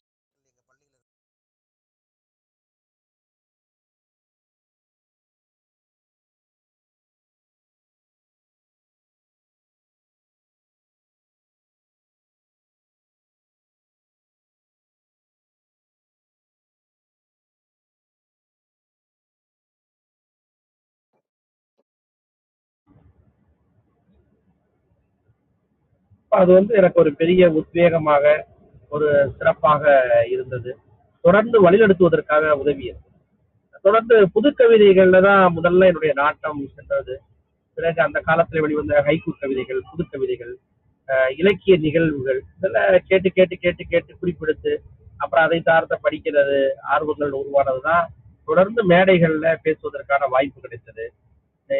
கல்லூரிகள்ல நடைபெறக்கூடிய நிகழ்வுகள், பக்கத்துல இருக்கிற பள்ளிகள்ல நடைபெறக்கூடிய நிகழ்வுகள், நம்ம கல்லூரியில படித்துக் கொண்டிருக்கும் போது, எம்எஸ்சி ஃபர்ஸ்ட் இயர் படித்துக் கொண்டிருக்கும் போது என்னுடைய ஆசிரியர் அன்றைக்கு அந்த காலகட்டத்தில் 97 வந்து அவர் ஒரு மிகச்சிறந்த புகழ்பெற்ற பட்டிமன்ற நடுவராக உருவாகி விட்டார். அப்ப வந்து ஒரு முறை அழைத்து ஒரு ஒருத்தர் வரலன்னு சப்ஸ்டியூட்டா கூட்டு போனாங்க. அந்த வாய்ப்பு, முதல் வாய்ப்பு ஒரு கல்யாண நிகழ்ச்சியில பேசுறதுக்கான வாய்ப்பு. அப்ப வந்து என்னை கேட்டாரு, உன் பேரு பேட்ரிக் வைமன்னா ரீச் ஆகாது, என்ன பேர் நான் வச்சுக்கலாம் அப்படின்னாரு. மேடையில ஒரு 3 பேர் எழுதி கொடுத்தேன். அதுல ஒரு பேர் காவியங்கிற பேர் நல்லா இருக்கு, இதை வச்சுக்கலாம்னு சொல்லி மேடையிலேயே அந்த பேரை வைத்து அந்த கல்யாண நிகழ்ச்சியில பேசுகிற போது, திருமண நிகழ்வு, யாருமே கேட்கல நம்ம பேசுனது. நான் ரொம்ப அப்செட் ஆயிட்டேன். அப்புறம் வெளியில வந்தோடனே சொன்னார், டேய் கல்யாண வீட்டுல யார் பேசுறது யாரும் கேட்க மாட்டாங்க, நம்ம 4 பேரா பேசி 4 பேரா சிரிச்சுட்டு வந்துடணும், அது அந்த நிகழ்ச்சியுடைய தன்மை அப்படி, அதை பத்தி கவலைப்படக்கூடாதுன்னு சொல்லி உற்சாகப்படுத்தி, அடுத்த நாள் வந்து தாராபுரத்துல ஒரு நிகழ்ச்சி, ஒரு கோவில் திருவிழா. அந்த கோவில் திருவிழால சமுதாய வளர்ச்சிக்கும் குடும்ப வளர்ச்சிக்கும் பெரிதும் குறைந்திருப்பவர்கள் ஆண்களா பெண்களா என்கிற பட்டிமன்றம். அந்த பட்டிமன்றத்திலே நான் பேசுவதற்கான அந்த சூழல், ஆண்களே என்கிற தலைப்புல பேசினேன். அப்ப முதன்முறையாக பொது அரங்கத்துல இல்லாமல் மக்கள் மத்தியில பேசக்கூடிய ஒரு 5000 பொதுமக்கள் இருக்கிற இடத்துல நான் வந்து தொய்வாயிடக்கூடாது, ஏன்னா நேற்றுக்கு சரியா வந்து பேசலைங்கிற ஒரு எண்ணம் அவன்கிட்ட இருக்கு அப்படின்னு சொல்லிட்டு பேசுவதற்கு முன்பாக நம்ம ரொம்ப இலக்கிய மேற்கோள்கள் கவிதைகள்லாம் இங்க சொல்ல வேண்டியது இல்ல, ஜனரஞ்சகமா பேசணும் அப்படின்னு சொல்லிட்டு சில விஷயங்களை அவரும் எனக்கு சொல்லி கொடுத்து இதெல்லாம் பேசணும், இப்படி பேசு, நேத்து பேசுனதுல இருந்து இதெல்லாம் பேசி இதெல்லாம் பேசாத அப்படின்னு சொல்லிட்டு பேச பேச அவரும் என்னோட கூடவே இடைமறிச்சு சில விஷயங்களை பேசுறது, என்னை வந்து அப்ரிஷியேட் பண்றது. அப்ப கூட்டங்கள் வந்து ரொம்ப லைவா போக ஆரம்பிச்சு கடைசியாக நான் பேசுறேன். அப்ப அது கூட்டத்துல ஒரு எல்லாத்தையும் விட ஒரு அப்ப ரொம்ப ஒரு கல்லூரி மாணவர் வந்து அவ்வளவு நல்லா பேசுறாருங்க ஒரு தோற்றத்தை உருவாக்கியதுல அவருக்கும், ஏன்னா நான் என்னை தனியா பேச விட்டுறது என்னால அவ்வளவு தூரம் பேசியிருக்க முடியாது. இப்ப அவர் கூடவே வந்து என்னை மோட்டிவேட் பண்ணி தொடர்ந்து ஏறக்குறைய 2002 வரைக்கும் 5 ஆண்டுகள் மாநிலம் முழுவதும் வெளிநாடுகளிலும் தொலைக்காட்சியிலும் பல்வேறு வாய்ப்புகள் கேட்க வாய்ப்புகளை அவர் உருவாக்கி கொடுத்தார். அதன் பிறகு பல்வேறு அரசு பணிக்கு வந்த பிறகு அந்த பட்டிமன்ற நிகழ்வுகளிலே செல்வதிலே பல்வேறு சிரமங்கள் இருந்தது. அவரும் ஒரு கட்சி சார்ந்த பயணிக்கிற போது நம்ம ஒரு அரசு பணியாக இருப்பதால் அதில் பயணிப்பதிலே சிரமம் இருந்ததால் அவருடனான நிகழ்ச்சிகளை தவிர்த்து எங்களுடைய தனியாக குழுவோடு அரசு பள்ளிகளிலே கல்லூரிகளிலே நடைபெறக்கூடிய நிகழ்வுகளிலே பேசக்கூடிய நிகழ்வாக இன்றைக்கு தொடர்ந்து கொண்டிருக்கிறது. அதற்கு பிறகு வந்து 2004 நாங்கள் ஆசிரியர் படிக்க வரும்போது எங்களுக்கெல்லாம் ஓய்வூதியம் இல்லை. ஆகவே இது ஒரு பெரிய குறையாக இருக்கிறது என்று சொல்லி இன்னைக்கு வந்து பாத்தீங்கன்னா ஓய்வூதியத்தை பெற வேண்டும் என்பதற்காக ஒரு அமைப்பை உருவாக்கி ஏற்கனவே ஒரு 10,000க்கும் மேற்பட்ட ஆசிரியர்களோடு இணைந்து பயணிக்கக்கூடிய ஒரு தலைமை பண்பு இருக்கக்கூடியதாக இருக்கிறது. ஆசிரியர்கள் உங்களுக்கு தெரியும், ஆசிரியர்கள் எல்லாத்தையும் பேசுவாங்க, ஆசிரியர்களை பேச கேட்கறது ரொம்ப கஷ்டம். டீச்சர்ஸ் ஆர் புவர் லிசனர்ஸ் சொல்லுவாங்க. ஆனால் அந்த ஆசிரியர்களுக்கு ஒரு கூட்டம் என்றால் இல்ல ஏதாவது ஒரு மோட்டிவேஷன் ப்ரோக்ராம் என்றால் அதுல போய் பேசுவதற்கான வாய்ப்பு அப்படின்னு கேட்டா இந்த மேடைகள் கற்றுக் கொடுத்தது, நம்முடைய ஆசிரியர்கள் கற்றுக் கொடுத்தது, நம்முடைய சமூகத்திலிருந்து கற்றுக் கொடுத்தது. ஒவ்வொரு மேடையுமே ஒரு புதிய அனுபவம்.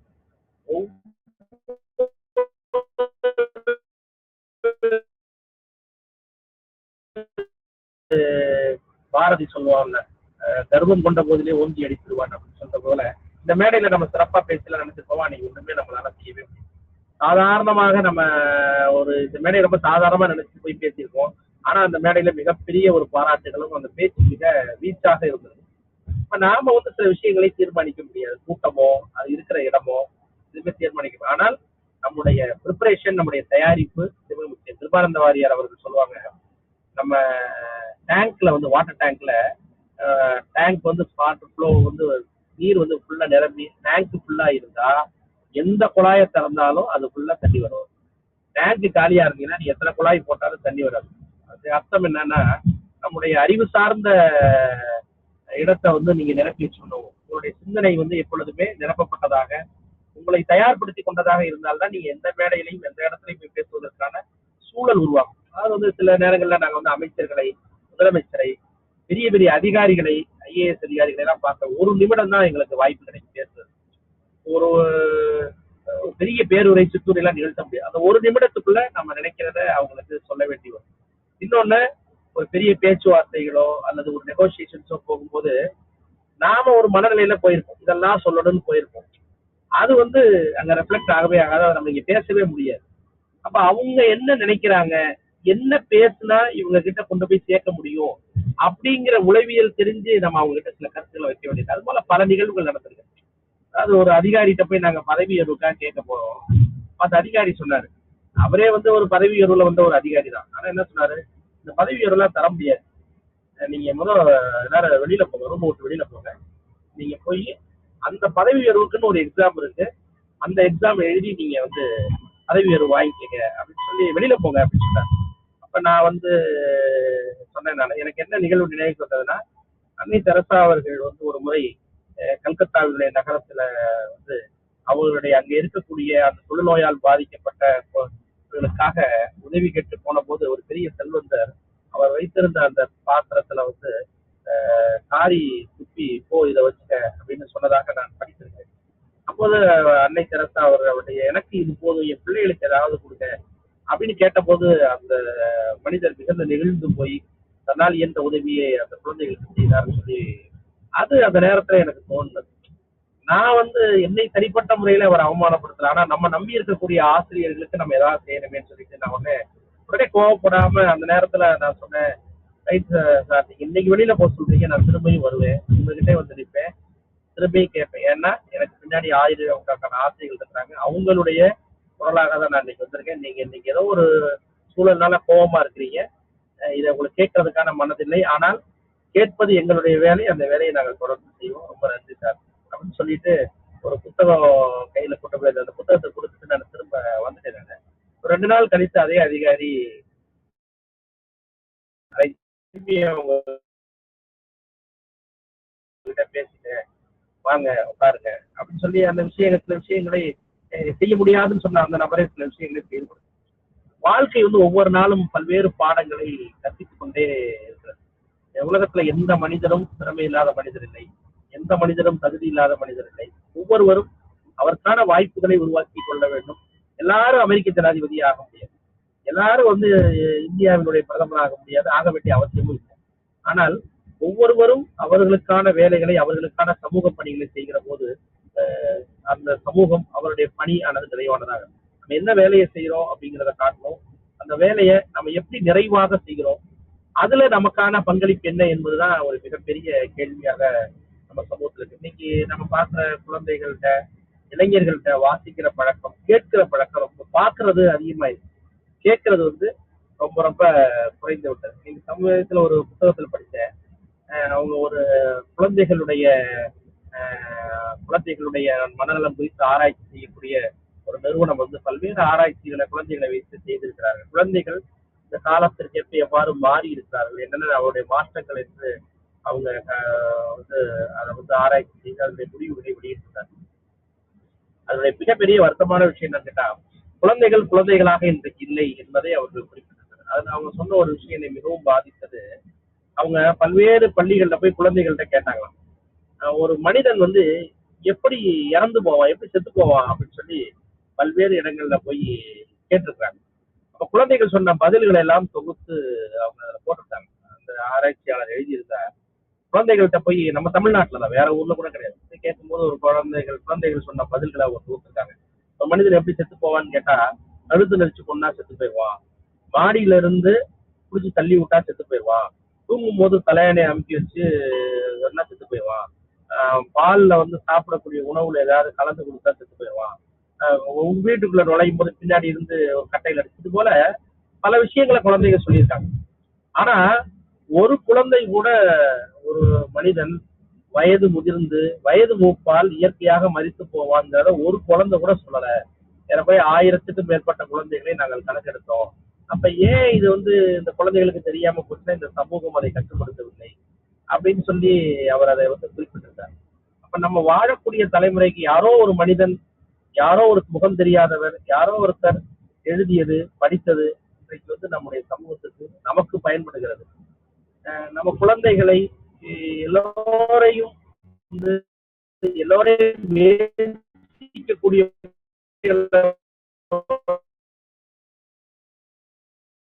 நெகட்டிவ் வைப்ரேஷனோட அணுகாம, நாங்க பள்ளிகள்ல பாக்குறோம் எத்தனையோ குழந்தைகள் காலை உணவு இல்லாம சாப்பிடாம பெற்றோர்களால் நிராகரிக்கப்பட்டு. நான் 6ஆம் வகுப்பு அறிவியல் எடுக்கிற போது ஒரு பையன், நான் வேலை செய்த ரொம்ப பின்தங்கிய பகுதி, அங்க வந்து பாத்தீங்கன்னா காலை சாப்பாடே குழந்தைங்க சாப்பிட மாட்டாங்க. மதியம் வந்து 11 மணிக்கு பள்ளியினுடைய இடைவேளை நேரத்துல தான் பிள்ளைங்க போய் சாப்பிடுவாங்க. அந்த பெற்றோர்கள் வந்து பாத்தீங்கன்னா அந்த ஒரு குறிப்பிட்ட சமூகத்தை சேர்ந்தவர்கள், பெற்றோர்கள் அங்க ஒரு 6 மாசம் அங்க இருக்க மாட்டாங்க, அவங்களுடைய தொழில் நிமித்தமாக வெளியில போயிடுவாங்க. அப்ப அந்த வீட்டுல இருக்கக்கூடிய மூத்த குழந்தைகள் தான் அடுத்த குழந்தைகளை பார்த்து, குறைந்தது அந்த வீட்டு எல்லா வீடுகளையும் 3 குழந்தைகள் 4 குழந்தைகள் இருக்கும். அந்த பெண் குழந்தைகள் ஒரு தாய் செய்யக்கூடிய எல்லா வேலைகளையும் செய்து அந்த குடும்பத்தையே பார்த்துக் கொள்வாங்க. அந்த குழந்தைகள்ல அப்படி ஒரு பின்தங்கிய பகுதியில் இருக்கிற குழந்தைகள ஒரு பையன் வந்து பாத்தீங்கன்னா, அவனுடைய புத்தகத்துல ஒரு நாள் நான் சும்மா புத்தகத்தை பார்த்துட்டு இருக்கும்போது பார்த்தா, அவன் பேர் ஆனந்த், டாக்டர் ஆனந்த் எம்பிபிஎஸ் என்று எழுதியிருந்தான். எனக்கு ரொம்ப ஆச்சரியமா போச்சு. வாடா, நான் நல்லா படிக்கக்கூடிய பையன் தான், ஏன்டா அப்படி எழுதியிருக்கேன், உனக்கு யாரா அப்படி எழுதணும்னு சொல்லி கொடுத்ததுல அவன் என்கிட்ட சொன்னான், சார் எனக்கு டாக்டர் ஆகணும்னு ஆசை. ஏன்டா டாக்டர் ஆகணும்னு ஆசை? எங்க ஊர்ல வந்து நல்ல டாக்டர் இல்லை சார், பக்கத்துல வந்து இல்லை, டாக்டர் தான் பெரிய படிப்பு, ஒரு உயிரை காப்பாற்றக்கூடிய வேற ஏதோ வந்து எனக்கு இருக்கும், எப்படியா டாக்டர் ஆகணும், எப்படியா டாக்டர் ஆகணும். இன்னைக்கு அந்த பையனை வந்து தொடர்ந்து மோட்டிவேட் பண்ணி அவனை வந்து நல்ல முறையில் அவனை ஊக்குவித்து அதற்கான பள்ளிகளை உருவாக்கி அதற்கான ஸ்காலர்ஷிப்பை ஆசிரியர்களை பெற்றுக் கொடுத்து இன்னைக்கு அவன் வந்து ஒரு நல்ல மருத்துவராக உருவாகி இருக்கான். அப்ப அவன் வந்து நம்மளை ஞாபகம் வச்சுக்கணும், நம்ம ஞாபகம் வச்சுக்கணும் இல்லை. அப்ப ஒரு மாணவர்களை ஏன் அப்படி ஆனன்னு கேட்கும்போது அவங்க ஊர்ல நடைபெற்ற ஒரு மருத்துவ முகாம்ல வந்து ஒரு டாக்டர் பேசியிருக்காங்க. அது வந்து அவனுக்கு ஒரு மோட்டிவேஷனா இருந்து நம்மளும் டாக்டர் ஆகணும் அப்படின்னு சொல்லி நம்மளும் சின்ன பிள்ளையில பல்வேறு கனவுகள் வச்சிருக்கோம். டாக்டர் ஆகணும், காலேஜ் பேராசிரியர் ஆகணும். சின்ன பிள்ளையில வந்து ஒரு பஸ்ல போனா அடுத்த நாள் வந்து காலையில 2 நாள் டிரைவர் ஆகணும்னு நினைப்பேன். ஒரு பெரிய பாடகரை பார்த்தா ஒரு நாள் பாடகர் ஆகணும். இது வந்து அப்பப்ப நீர்க்குமிழிகள் போல வாழ்க்கையில வந்து போறது. ஆனா ஒரு ஆசிரியர் ஆசிரியர் என்பது ஆசிரியர் தொழில் மட்டுமல்ல, நம்மளோடு பயணிக்கக்கூடிய நமக்கு கற்றுத் தரக்கூடியவர்கள் ஒவ்வொருவருமே ஆசிரியர் தான். இப்ப ஒவ்வொரு மனிதனுக்குள்ளேயும் கனவுகள் இருக்கிறது, ஒவ்வொரு மனிதனுக்குள்ளேயும் தேடுதல் இருக்கிறது. இப்ப என்னுடைய பேசுகிற போது நம்ம நண்பர் ஆரோக்கியம் பெற்றவர்கள் கூட கேட்ட இவ்வளவு வேலைகளுக்கு நடுவுல ஆசிரியர் பணியையும் செய்து கொண்டு சமூக பணியை செய்ய வேண்டும், எப்படி உங்களுக்கு நேரம் இருக்கிறதுன்னு கேட்டாரு. நான் மனிதர்களுக்கு இருக்கிற அதே நேரம் தான் நமக்கு இருக்கிறது. நம்மை காட்டும் திறமையானவர்களும் சமூகத்துல இருக்கிறார்கள். ஆனா என்ன ஒண்ணு வித்தியாசம் அவங்களுக்கும் நமக்கும் அப்படின்னு கேட்டீங்கன்னா, நான் எனக்காக கொடுக்கப்பட்ட 24 மணி நேரத்தில் என்னை வளப்படுத்திக் கொள்வதற்கான வாசிப்புகள், நான் கேட்பதற்கான உரைகள் இதெல்லாம் கேட்கிறேன், தயாரிக்கிறேன். நாளைக்கு ஒரு இடத்துல பேசணுங்கிறதுக்காக இல்லை. எனக்கு கிடைக்கப்பட்ட இன்னைக்கு நேரத்துல ஒரு நாளைக்கு அரை மணி நேரம் வாசிக்கிறது கிடைச்சா அரை மணி நேரம் வாசிக்கிறேன், 1 மணி நேரம் வாசிக்க கிடைச்சா 1 மணி நேரம் வாசிக்கிறேன். சமூகத்துக்காக எனக்கான நேரத்தை ஒரு நாளைக்கு 1 மணி நேரமோ 2 மணி நேரமோ 3 மணி நேரமோ என்னால் செலவிட முடிகிறது. என்னால் குடும்பத்துக்கு அதனால ஒரு வாரம் முழுக்க கூட பயணத்தில் இருக்கக்கூடிய நிலைகள்லாம் இருக்கும். என் குடும்பத்தில் இருப்பவர்கள் அதை தாங்கிக் கொள்கிறார்கள், பொறுத்துக் கொள்கிறார்கள். ஒரு எஸ் ராமகிருஷ்ணன் ஒரு கதை கூட எழுதியிருப்பார், புத்தராக இருப்பது சுலபம், புத்தருடைய மனைவிக்கு தான் தெரியாது எவ்வளவு கஷ்டம் அப்படின்னு சொல்லி எழுதியிருப்பார். அதுபோல பல்வேறு சூழல்கள்ல எங்களை பொறுத்துக் கொள்கிறார்கள், எங்களை தாங்கிக் கொள்கிறார்கள். அதற்கான கலப்பை நாங்கள் சமூகத்துக்காக மற்றவர்கள் நேரம் ஒதுக்காத போது கொஞ்சம் நேரத்தை ஒதுக்குகிறோமே தவிர அதை தவிர வேற ஒன்றும் ஒரு பெரிய சாதனையாக இல்லை. இந்த சமூகத்துக்கு நான் கொடுத்ததை காட்டிலும் சமூகம் எனக்கு அதிகமாக கொடுத்திருக்கிறது. சமூகத்திலிருந்து அதிகமானவர்களை பெற்றுக் கொடுப்போம். ஒரு நல்ல டாக்டரை, நல்ல ஒரு என்ஜினியரை, நல்ல ஒரு உருவாக்குவதை காட்டிலும் நல்ல மனிதர்களை உருவாக்குவது ரொம்ப ரொம்ப முக்கியம். ஒரு திருக்குறள் எடுத்துட்டா கூட நம்ம வந்து அதை வந்து ஒரு மனப்பாட பகுதியாக தான் போறோம். அதாவது வாழ்வியல் கருத்துகள், அது ஒரு என்ன சொல்லப்பட்டிருக்கிறது, நம்ம எப்படி வாழணும், எப்படி ஒரு சமூகத்தை உருவாக்கணும், எல்லாரோடும் எப்படி அன்பாக இருக்க வேண்டும் என்பதை சொல்லிக் கொடுத்தாலே உலகம் மகிழ்ச்சிகரமானதாக இருக்கும். நம்ம எங்கேயும் போய் வீட்டிலையும் சமூகத்திலையும் மகிழ்ச்சி தேட வேண்டியது நமக்குள்ள இருக்கிறது. நாம் என்னை நேசிக்கணும், நான் என்னை நேசிக்கிற போது நான் என் பக்கத்துல இருக்கிறவரை நேசிக்க ஆரம்பிக்கிறேன். அது அப்படியே ஒரு சமூகத்துக்கு பரவ பாரதியார் தான் சொல்றான், என்னுடைய வீடு, என்னுடைய குடும்பம், அதுல இருந்துதான் ஒரு சமூக நீதியாக இருந்தாலும் சரி, ஒரு அன்பாக இருந்தாலும் சரி, பாடமாக இருந்தாலும் சரி, வாழிய செந்தமிழ், வாழிய நற்றமிழர், வாழிய பாரதமணி திருநாவலர் சொன்னார். மொழி, இனம், தேசம் என்று அவர் கடந்து போவார். அதுதான் ரொம்ப ரொம்ப முக்கியமான. நீங்க வந்து ஜெர்மன்ல ஹிட்லருடைய ஆட்சி காலத்தில் எழுதப்பட்ட ஒரு மிகப்பெரிய ஒரு புகழ்பெற்ற ஒரு கவிதை ஒன்று உண்டு. அது வந்து ஒரு ஒரு எழுத்தாளர் எழுதுவார். அவர்கள் வந்தார்கள், மதவாதிகளை பிடித்துக் கொண்டு போனார்கள், நான் மதவாதி இல்லை, அமைதியாக இருந்திருக்கேன். அவர்கள் வந்தார்கள், மருத்துவர்களை பிடித்துக் கொண்டு போனார்கள், நான் மருத்துவர் இல்லை, அதனால் அமைதியாக இருந்திருந்தேன். அவர்கள் வந்தார்கள், எழுத்தாளர்களை பிடித்துக் கொண்டு போனார்கள், நான் எழுத்தாளர் இல்லை, அமைதியாக இருந்து விட்டேன். அவர்கள் மீண்டும் வந்தார்கள், அவர்கள் கவிஞர்களை கைது செய்து போனார்கள், நான் கவிஞர் இல்லை, அமைதியாக இருந்திருந்தேன். அவர்கள் கடைசியாக வந்தார்கள், என்னை பிடித்துக் கொண்டு போனார்கள், ஆனால் எனக்காக பேசுவதற்கு யாருமே இல்லை என்று ஹிட்லருடைய காலத்திலே நாஜி படைகளை குறித்து ஒரு எழுதிய ஒரு கவிதை இன்றைக்கு நம்ம சமூகத்தோடு இணைந்து வாழ்கிறோம். நடக்கிற ஒவ்வொரு நிகழ்வுக்கும் நமக்கான பங்களிப்பு இருக்கிறது. நான் வாழ்வியலில் கற்றுக்கொண்டது, எனக்கு வந்து எங்க குடும்பத்துல யாரும் பேச்சாளர்கள் கிடையாது, யாரும் தமிழறிஞர்கள் கிடையாது. எனக்கு வாசிப்பை, என்னுடைய சமூகத்தை, எனக்குள் இருந்த ஒரு திறமையை கொஞ்சோண்டு இருந்திருக்கலாம், ஒரு 10% இருந்திருக்கலாம். அதற்கு மெருகூட்டி பல மேடைகளை அறிமுகப்படுத்திய பலரை இந்த சமூகம் எனக்கு கொடுத்தது. அவர்கள் காட்டிய வழியின் காரணமாக, அவர் கொடுத்த உத்வேகத்தால் நான் இன்றைக்கு சமூகத்திலே ஓரளவு ஒரு என்னால் முடிந்த அளவுக்கு ஒரு 5% பேருக்கோ 10% பேருக்கோ அறியப்பட்டிருக்கிறேன். பல மேடைகளை, பல மக்களை பார்ப்பதற்கு, வழங்குவதற்கு வாய்ப்புகள் எனக்கு கிடைத்திருக்கிறது. எங்க அமைப்புல கூட ஆசான் மடல் என்கிற ஒரு புத்தகம் ஒவ்வொரு மாதமும் வெளியிடுகிறது. அந்த புத்தகத்தினுடைய ஆசிரியராகவும் நான் இருக்கிறேன். வாசிப்பிற்கான தேடல்கள், பேசுவதற்கான தளங்கள், மாணவர்களை, ஆசிரியர்களை, பொதுமக்களை சந்திப்பதற்கான தளங்கள் ஒவ்வொரு நாளும் இருக்கிறது. நாம் நமக்கான வாய்ப்புகளை சில நேரங்களில் தேடி போக வேண்டியிருக்கும், சில நேரங்களில் வாய்ப்புகள் நம்மை தேடி வரும். நம்மை வரக்கூடிய அவமானங்கள், நமக்கு ஏற்படக்கூடிய சிக்கல்கள், இவைதான் நம்மை செலுத்தக்கூடியது. எல்லா நேரங்கள்லையும் நமக்கு சிவப்பு கம்பளம் விரித்து எல்லா வாய்ப்புகளும் நம்மை தேடி வந்து விடாது. அவமானங்களும் சிக்கல்களும் தான் நமக்கு வாழ்வினுடைய அடுத்த கட்டத்துக்கு நம்மை நகர்த்துகின்றன. நான் ஒரு பெரிய சாதனையாளர், இதை செய்து விட்டேன் அதை செய்து விட்டேன் என்று சொல்வதை காட்டிலும் சமூகத்திடமிருந்து உங்களைப் போல நிறைய வாய்ப்புகளை எனக்கு சமூகம் கொடுத்திருக்கிறது. அதை நான் கற்றுக்கொண்டிருக்கிறேன். என்னால் முடிந்த அளவுக்கு அதை பயன்படுத்தி கொண்டிருக்கிறேன். என்னால் முடிந்த பணிகளை சமூகத்திற்கு தொடர்ந்து செய்து கொண்டிருக்கிறேன். என்னுடைய அரசு பணியிலே ஏறக்குறைய கடந்த 12 ஆண்டுகளாக என்னுடைய 10ஆம் வகுப்புல ஒரு மாணவர் கூட இதுவரைக்கும் தேர்ச்சியில ஃபெயில் ஆனதே கிடையாது. அதை நான் வந்து ஒரு லட்சியமா வச்சிருக்கேன். நம்ம எவ்வளவு வேலைகள் இருந்தாலும் என்னுடைய கொடுக்கப்பட்ட மாணவர்களை நான் யாரையும் ஃபெயில் ஆக விடக்கூடாது, அவனை டிஸ்கன்டினியூ ஆக விடக்கூடாது, அவனை எப்படியாவது தேர்ச்சி பெற வச்சிடணும். ஏன்னா அரசு பள்ளியில படிக்கக்கூடிய மாணவர்கள் மிகவும் பின்தங்கிய சமூகத்துல இருந்து வர்றாங்க, வறுமையில இருந்து வர்றாங்க. எப்படியாவது சுய மாணவர்கள் வந்து சொல்றாங்க, சார் நாங்க படிக்கும் போது சொல்லும் போது எனக்கு தெரியல, நான் இன்னைக்கு இந்த பணியில இருக்கிறேன், ஒரு காவல்துறை பணியில இருக்கிறேன், ஒரு விஏஓவா இருக்கிறேன், எனக்கு ரொம்ப மகிழ்ச்சி அப்படின்னு சொல்லும் போது அது வந்து ஒரு மன நிறைவாக இருக்கு. அதுதான் எங்களை அடுத்த இலக்கு நோக்கி நகர்த்துகிறது. ஒவ்வொரு மனிதருக்குள்ளாகவும் இந்த எண்ணங்களும் சிந்தனைகளும் தொடர்ந்து இருக்கின்றன. ஒவ்வொருடைய அனுபவமும் வித்தியாசமாக இருக்கலாம். எனக்கு பள்ளியும் கல்லூரியும் என்னுடைய ஆசிரியர்களும் என்னுடைய சமூகமும் கொடுத்த வாய்ப்புகள் எனக்கு ஒரு சில அனுபவங்களை பெற்றுக் கொடுத்திருக்கின்றன. ஏறக்குறைய என்னுடைய வீட்டுல வந்து ஒரு 400-450 சான்றிதழ்கள் வச்சிருக்கிறேன். பள்ளியில கல்லூரியில வாங்கிய பேச்சு போட்டிகளில வாங்கிய சான்றிதழ்.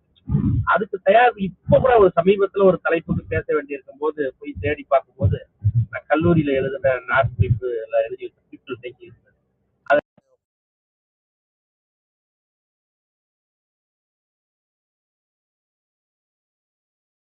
ஆகவே வளர்த்தெடுப்பதற்கு பயன்படுகின்றன என்பதை நேரத்தில் தெரிவித்துக் கொண்டு இந்த வாய்ப்பு வழங்கிய அனைத்து தோழர்களுக்கும் பொறுமையாக இந்த உரையை கேட்ட உங்கள் அனைவருக்கும் என்னுடைய நன்றியை தெரிவித்துக் கொள்கிறேன்.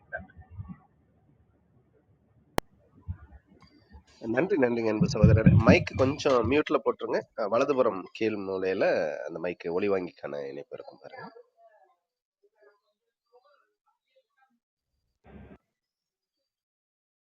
சகோதரரே, வலதுபுறம் கீழ் மூலையில அந்த ஒலி வாங்கிக்கான இணைப்பு இருக்கும், அதை கொஞ்சம் ஆஃப் பண்ணிருங்க. நன்றிங்க அன்பு சகோதரரே. மிகவும் சிறப்பான ஒரு பகிர்தல். தங்களது வாழ்வியல் அனுபவங்களில் எவ்வாறு ஒவ்வொருத்தவரும் ஒரு ஊக்கமிகு சக்திகளாக உங்களுடன் பயணித்தார்கள், தங்களை மேம்படுத்தினார்கள், மெருகூற்றினார்கள், தங்களது வாழ்வில் தாங்கள் மேற்கொண்ட முயற்சிகள் என்னென்ன, அதன் வாயிலாக எண்ணற்ற மேடைகளை அலங்கரிக்கக்கூடிய ஒரு அற்புதமான வாய்ப்பு எவ்வாறு உங்களுக்கு அமைய பெற்றது என்று நிறைய கருத்துக்களை தங்களது வாழ்வியல் அனுபவங்கள் வாயிலாக நம்மோடு பகிர்ந்து கொண்ட தருணங்களுக்காக சொல்லரங்க சொந்தங்களாகிய அன்பு நண்பர்கள் ஒவ்வொருவருடனும் இணைந்து சரித்திரம் படைப்போம் தளம் தங்களுக்கு மனம் நிறைந்த நன்றிகளையும் வாழ்த்துக்களையும் பாராட்டுகளையும் பகிர்ந்து கொள்வதில் பெருமகிழ்வு கொள்கின்றது. அன்பிற்கினிய நண்பர்களே, நாம் அனைவரும் இணைந்திருப்பது சரித்திரம் படைப்போம் தளம். ஒவ்வொரு வாரமும் ஒவ்வொரு தொகுப்பு, ஒவ்வொரு நாளும் ஒவ்வொரு தலைப்பு, வார இறுதியில் சிறப்பு விருந்தினரின் அழைப்பு, ஞாயிறு தோறும் நமக்கான விடுப்பு என்ற அடிப்படையில் நமது தளம் இயங்கி வருகின்றது. அவ்வரிசையில் இந்த வாரம் முழுக்க நாம் மகாகவி பாரதியின் பிறந்த நாளை கொண்டாடும் வகையில் நற்றமிழ் என்ற ஒரு அற்புதமான தொகுப்பின் கீழ் நமது சிந்தனைகளை செழுமைப்படுத்தி வருகின்றோம். இந்த நற்றமிழ் தொகுப்பின் சிறப்பு விருந்தினராக இன்று நம்மிடையே பங்கேற்றிருப்பவர் அன்பு சகோதரர், தமிழ் ஆர்வலர், பட்டிமன்ற பேச்சாளர், முனைவர் பேட்ரிக் ரைமண்ட் அவர்கள். அவர்களுடைய வாழ்வியல் அனுபவம் குறித்த பார்வையினை இதுவரை பார்த்தோம். இப்பொழுது நேர்காணல் நிகழ்விற்குள் செல்கின்றோம். இனிய வணக்கங்கள் அன்பு சகோதரரே. பள்ளி பருவங்களில் நிறைய இது போன்ற கலை இலக்கியம் வாயிலாக பயணித்த தருணங்கள் குறித்து எங்களோடு பகிர்ந்து கொண்டீர்கள். அப்பொழுது இணைந்து பயணித்த நண்பர்கள் மற்றும் அவர்களுடைய வாழ்வியல் சூழல் எவ்வாறு இருந்தது, அவர்களும் இது போன்ற நிகழ்வுகளில் பங்கேற்றார்களா, இன்று யாரேனும் பேச்சாளராக அல்லது தத்தம் துறையில் சிறந்து விளங்குபவர்களாக இருக்கின்றார்களா, அது குறித்த பகிர்தல்களை பகிர்ந்து கொள்ளுங்கள். நன்றி. போல நிறைய நண்பர்கள் இருந்தாங்க. கால ஓட்டத்துல ஒவ்வொரு என்னோட வந்து எனக்கு வந்து மிகுந்த ஒரு போட்டியாளராக இருந்த அவருடைய சகோதரி புனிதா அவர்கள் இன்றைக்கு ஒரு தஞ்சாவூர்ல மருத்துவராக இருக்கிறார். அதே போல ராஜா சங்கர் என்கிற மாணவர் ஒரு கல்லூரியிலே பேராசிரியராக இருக்கிறார். தொடர்புகள் இல்லை, எப்போதாவது சந்தித்துக் கொள்வதற்கான வாய்ப்புகள் இருக்கிறது. இன்னொரு சகோதரர் நம்முடைய போக்குவரத்து துறையிலே பொறியாளராக இருக்கிறார். அந்த துறைகள் மாறிவிட்டது. அவர்கள் இப்ப வந்து பெரும்பாலும் அந்தந்த துறை சார்ந்த பணிகள்ல இருக்கிறாங்க. இலக்கிய துறைகள்ல இல்ல, பேச்சு நிகழ்வுகள்ல இல்ல. ஆனா எப்போதாவது சந்தித்துக் கொள்வதற்கான வாய்ப்புகள் இருக்கிறது. மற்றபடி நிறைய பேருடைய தொடர்பு இல்லைன்னு தான் சொல்லணும். நல்லதுங்க சகோதரரே. நன்றிங்க. கிட்டத்தட்ட 20 ஆண்டுகளாக பட்டதாரி ஆசிரியராக பயணம். உங்களுக்கு வாழ்க்கையில் கிடைத்த ஒரு மிகப்பெரும் மாற்று சக்தியாக அருட்தந்தை ஃபெலிக்ஸ் ஜோசப் அவர்கள் இருந்ததாக குறிப்பிட்டீர்கள். உங்களது மாணவர்களுக்கு நீங்கள் தரும் உத்வேகம் என்ன? ஆளுமைகள் உங்களது பள்ளிகளிலிருந்தும் உங்களது மாணவர்களிலிருந்தும் வந்து கொண்டிருக்கின்றார்களா? அது குறித்த பகிர்தல்களை பகிர்ந்து கொள்ளுங்கள். நன்றி. இன்றைக்கு நாங்க படிக்கிற போது இருந்ததற்கான பள்ளிச்சூழல் இன்றைக்கு இல்லை. அன்னைக்கு வந்து பள்ளிகளில் நடைபெற்ற ஆர்வம் போல கலை ஆர்வங்கள், அதனுடைய மாணவர்களுடைய அந்த ஒருவேளை ஜென்ரேஷன் கேப்பா கூட இருக்கலாம். நம்ம சொன்ன மாதிரி நம்ம பள்ளியில படிக்கிற போது தொலைக்காட்சி தூர்தர்ஷன் மட்டும்தான் இருக்கும். அப்பதான் கொஞ்சமா சன் டிவி எல்லாம் வர ஆரம்பிச்சது. நமக்கு இருந்த ஒரே பொழுதுபோக்கு அது ஒண்ணு மட்டும்தான். ஆனா இன்றைக்கு மாணவர்கள் அலைபேசி, பல்வேறு விதமான அவருடைய சிந்தனைகள், செயல்பாட்டு முறைகள் எல்லாமே மாறிடுச்சு. நீங்க பாத்தீங்கன்னா அவருடைய செயல்பாட்டு முறைகள் எல்லாமே மாறிடுச்சு. ஒரு பேச்சு போட்டிக்கு பள்ளியிலே நடத்தினா கூட அதை நாமளே தயாரிச்சு நாமளே எழுதி கொடுத்து நாமளே அவனை ப்ரிப்பேர் பண்ணி அதை அனுப்ப வேண்டியது. அல்லது பெற்றோர்கள் பெரிய பெரிய தனியார் பள்ளிகள்ல பெற்றோர்கள் அதை செய்கிறார்கள். குழந்தைகள் எந்த அளவுக்கு அதை ஆர்வமாக இருந்து கொண்டு செய்கிறார்கள் என்று எனக்கு அந்த போல கலைஞர்கள் அது போன்ற அது பட்டிமன்றம் பேச்சு மன்றம்ங்கிற கலையே கொஞ்ச நாள் அழிஞ்சிருப்போம்னு கூட எனக்கு தோன்றுவது பல நேரங்கள்ல. ஏன்னா ஒருவேளை அது வந்து ஜென்ரேஷனுடைய கால மாற்றத்தா கூட இருக்கலாம் என்று நினைக்கிறேன். ஒருவேளை அப்படி இருக்கலாம் அப்படின்னு நினைக்கிறேன். ஆனா மாணவர்கள்ல பல்வேறு திறமையானவர்கள், பேசுறது மட்டும் இல்ல, எழுதக்கூடியவர்கள், ஒரு சின்ன விஷயத்த சொன்னா அதை வந்து நல்லா தயார் செய்து ப்ரிப்பேர் பண்ணக்கூடிய இது போல பலவிதமான மாணவர்களை ஒவ்வொரு நாளும் பார்க்க முடிகிறது. ஒவ்வொரு ஆண்டுகளிலும் பார்க்கிறோம்.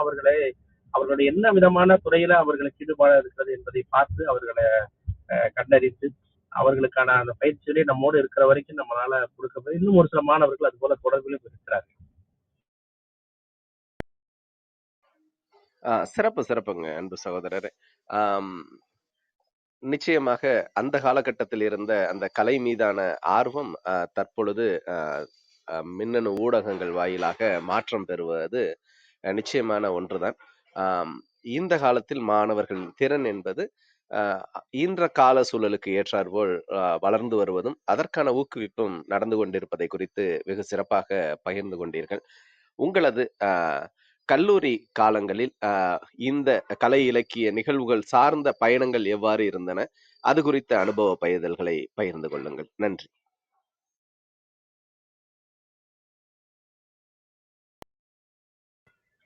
கல்லூரிகள்ல பள்ளிகள்ல இருந்த அளவுக்கு கல்லூரிகள்ல இல்ல. ஆனா கல்லூரிகள்ல அந்த அந்த வயது, அந்த இலக்கியங்களுக்கான ஆர்வலர்களுடைய எண்ணிக்கை வந்து குறைவாக இருக்கும். அதனால வந்து பாத்தீங்கன்னா நம்ம வந்து இந்த இடத்துல சாதிக்கணும், நம்ம ஒரு பேர் வாங்கணும் அப்படிங்கிற ஒரு எண்ணமானது அங்க வந்து அதிகமாக இருக்கும். இன்னொன்னு, நம்ம வந்து ஒரு பல்கலைக்கழகம் ஒரு இடம்னு போகும்போது நிறைய போட்டியாளர்கள் வருவாங்க. நமக்கு தெரிஞ்சிடும் ஒரு யூனிவர்சிட்டி அப்படின்னு போறோம் அப்படின்னு சொன்னா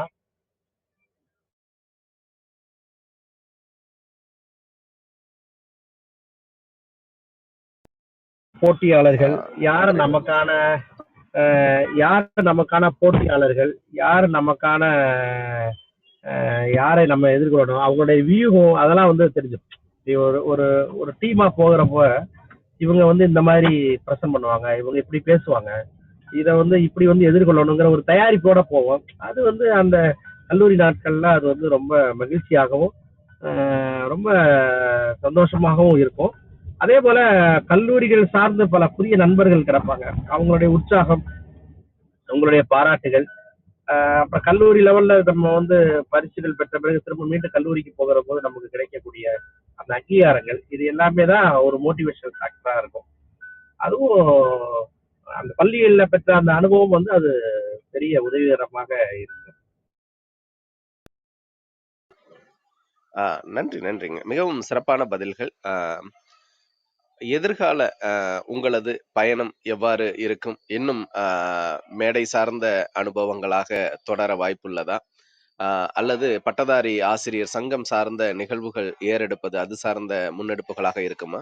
அல்லது வேறு ஏதேனும் திட்டங்கள் இருக்கின்றதா? அது குறித்த பார்வையினை பகிர்ந்து கொள்ளுங்கள். நன்றி.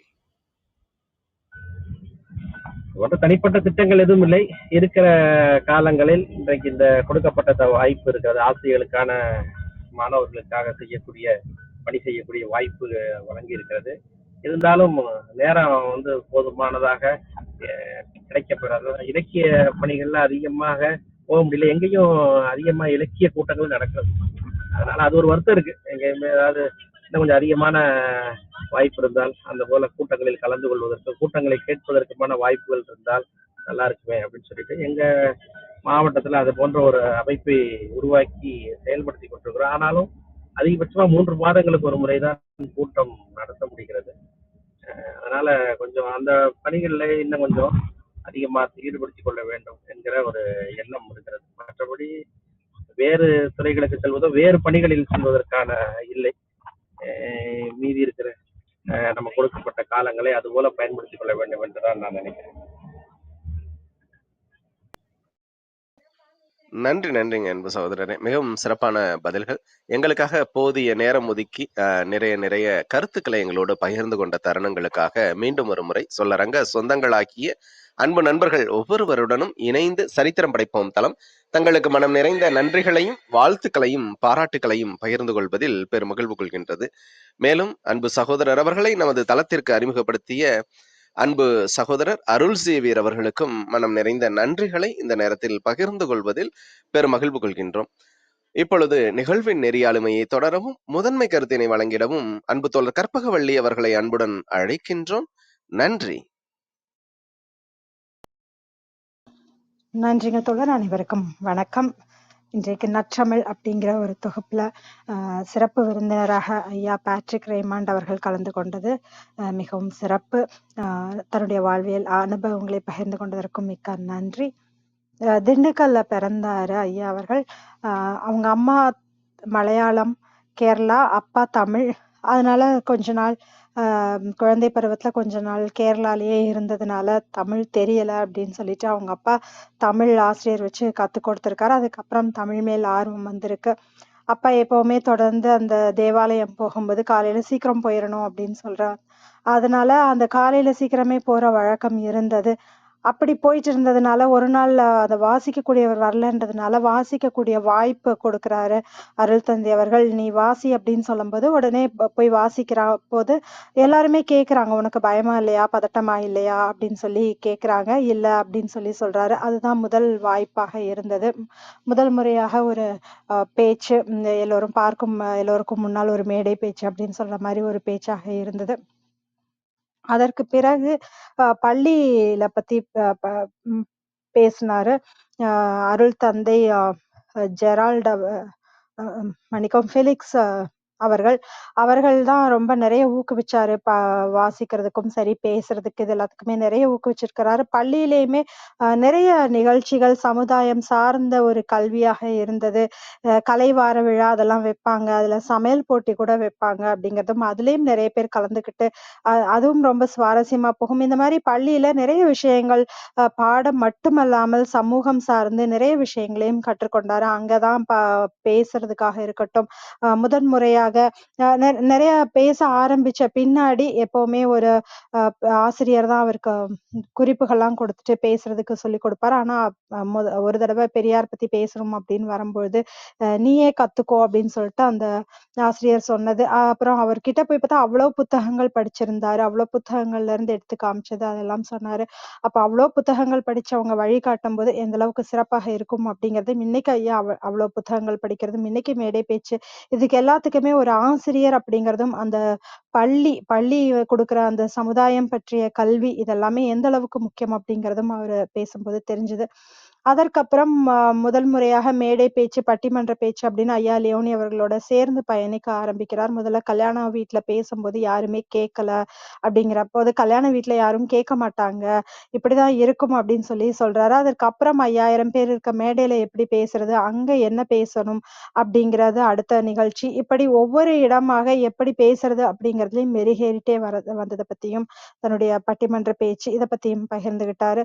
ஆ ஐயா பேசும்போது சொன்னதுதான், இன்றைக்கு இந்த பட்டிமன்ற பேச்சு அப்படிங்கிறது கொஞ்சம் கம்மியாயிட்டு வருது. நெறைய பேர் அதுக்கு குழந்தைகள் ஆர்வம் காமிக்கிறதில்ல.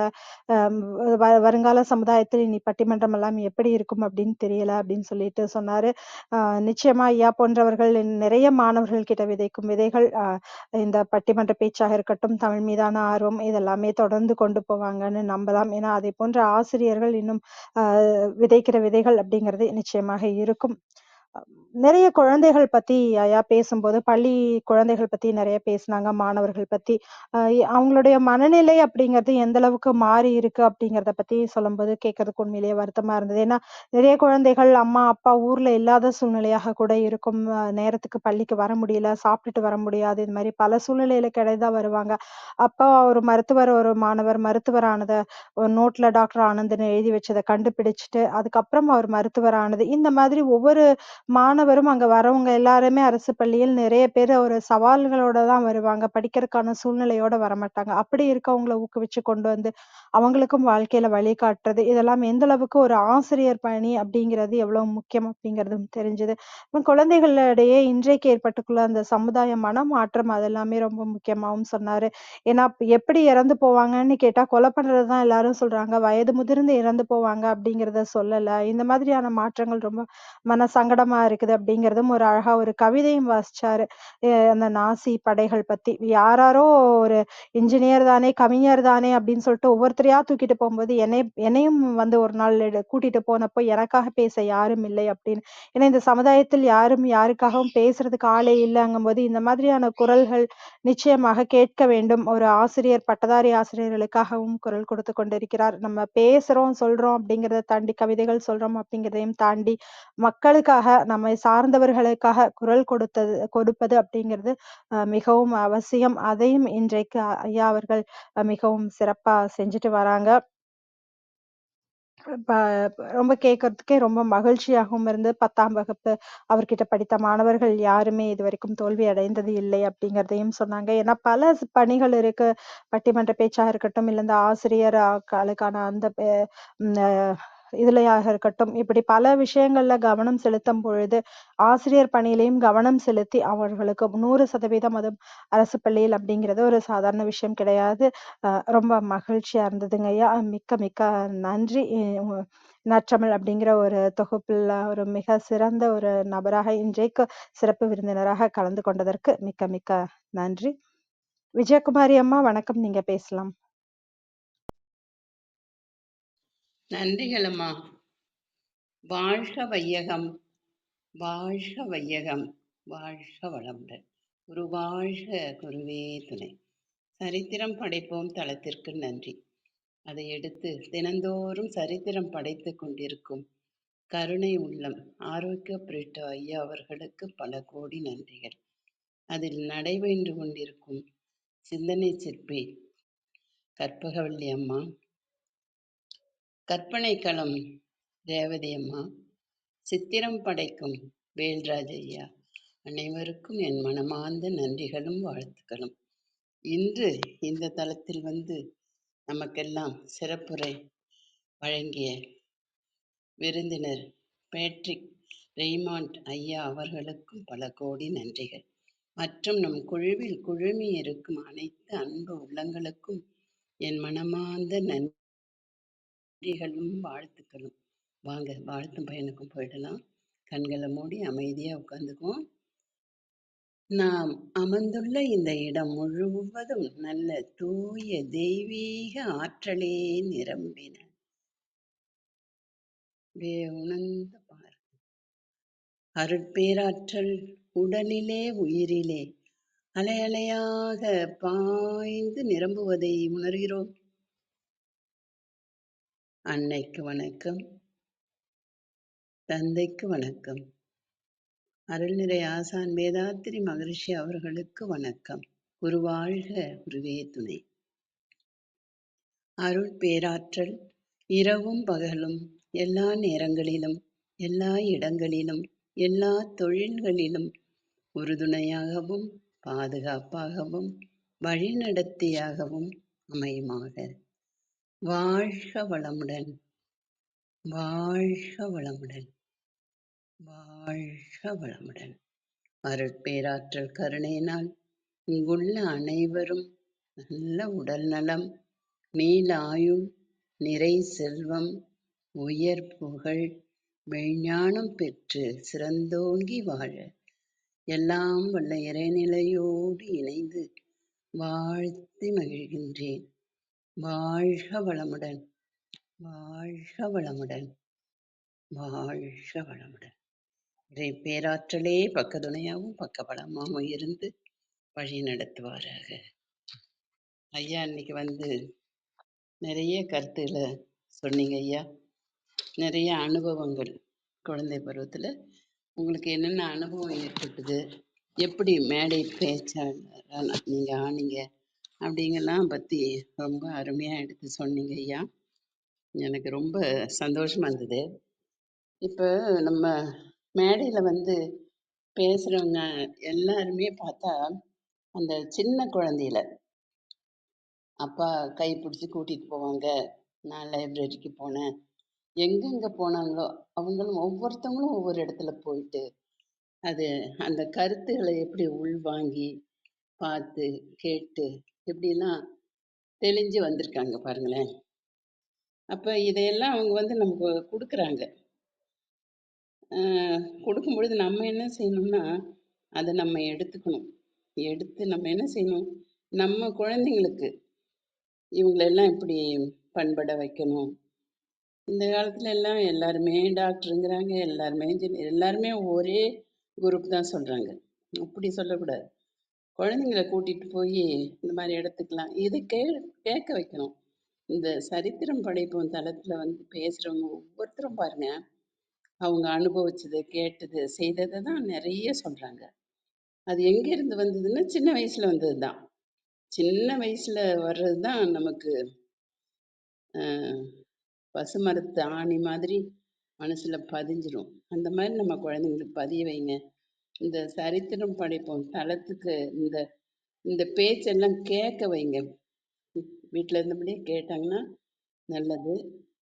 அதுக்கு நீங்கள் தயாராக இருக்கணும்னு தான் நான் கேட்பேன். இப்படிலாம் எனக்கு கேட்கும் பொழுது ஐயோ இதெல்லாம் செய்யணுமே. நீங்களாம் எனக்கு வயசாகிடுது, என் குழந்தைங்களாம் வளர்ந்து பேரன் பேத்தியே வந்துட்டாங்க. பேத்தி பேரனுங்களாம் நான் சின்ன குழந்தைங்களுக்கு சொல்லி கொடுத்துட்ருக்கேன். அந்த மாதிரி நீங்களும் உருவாக்கணும்.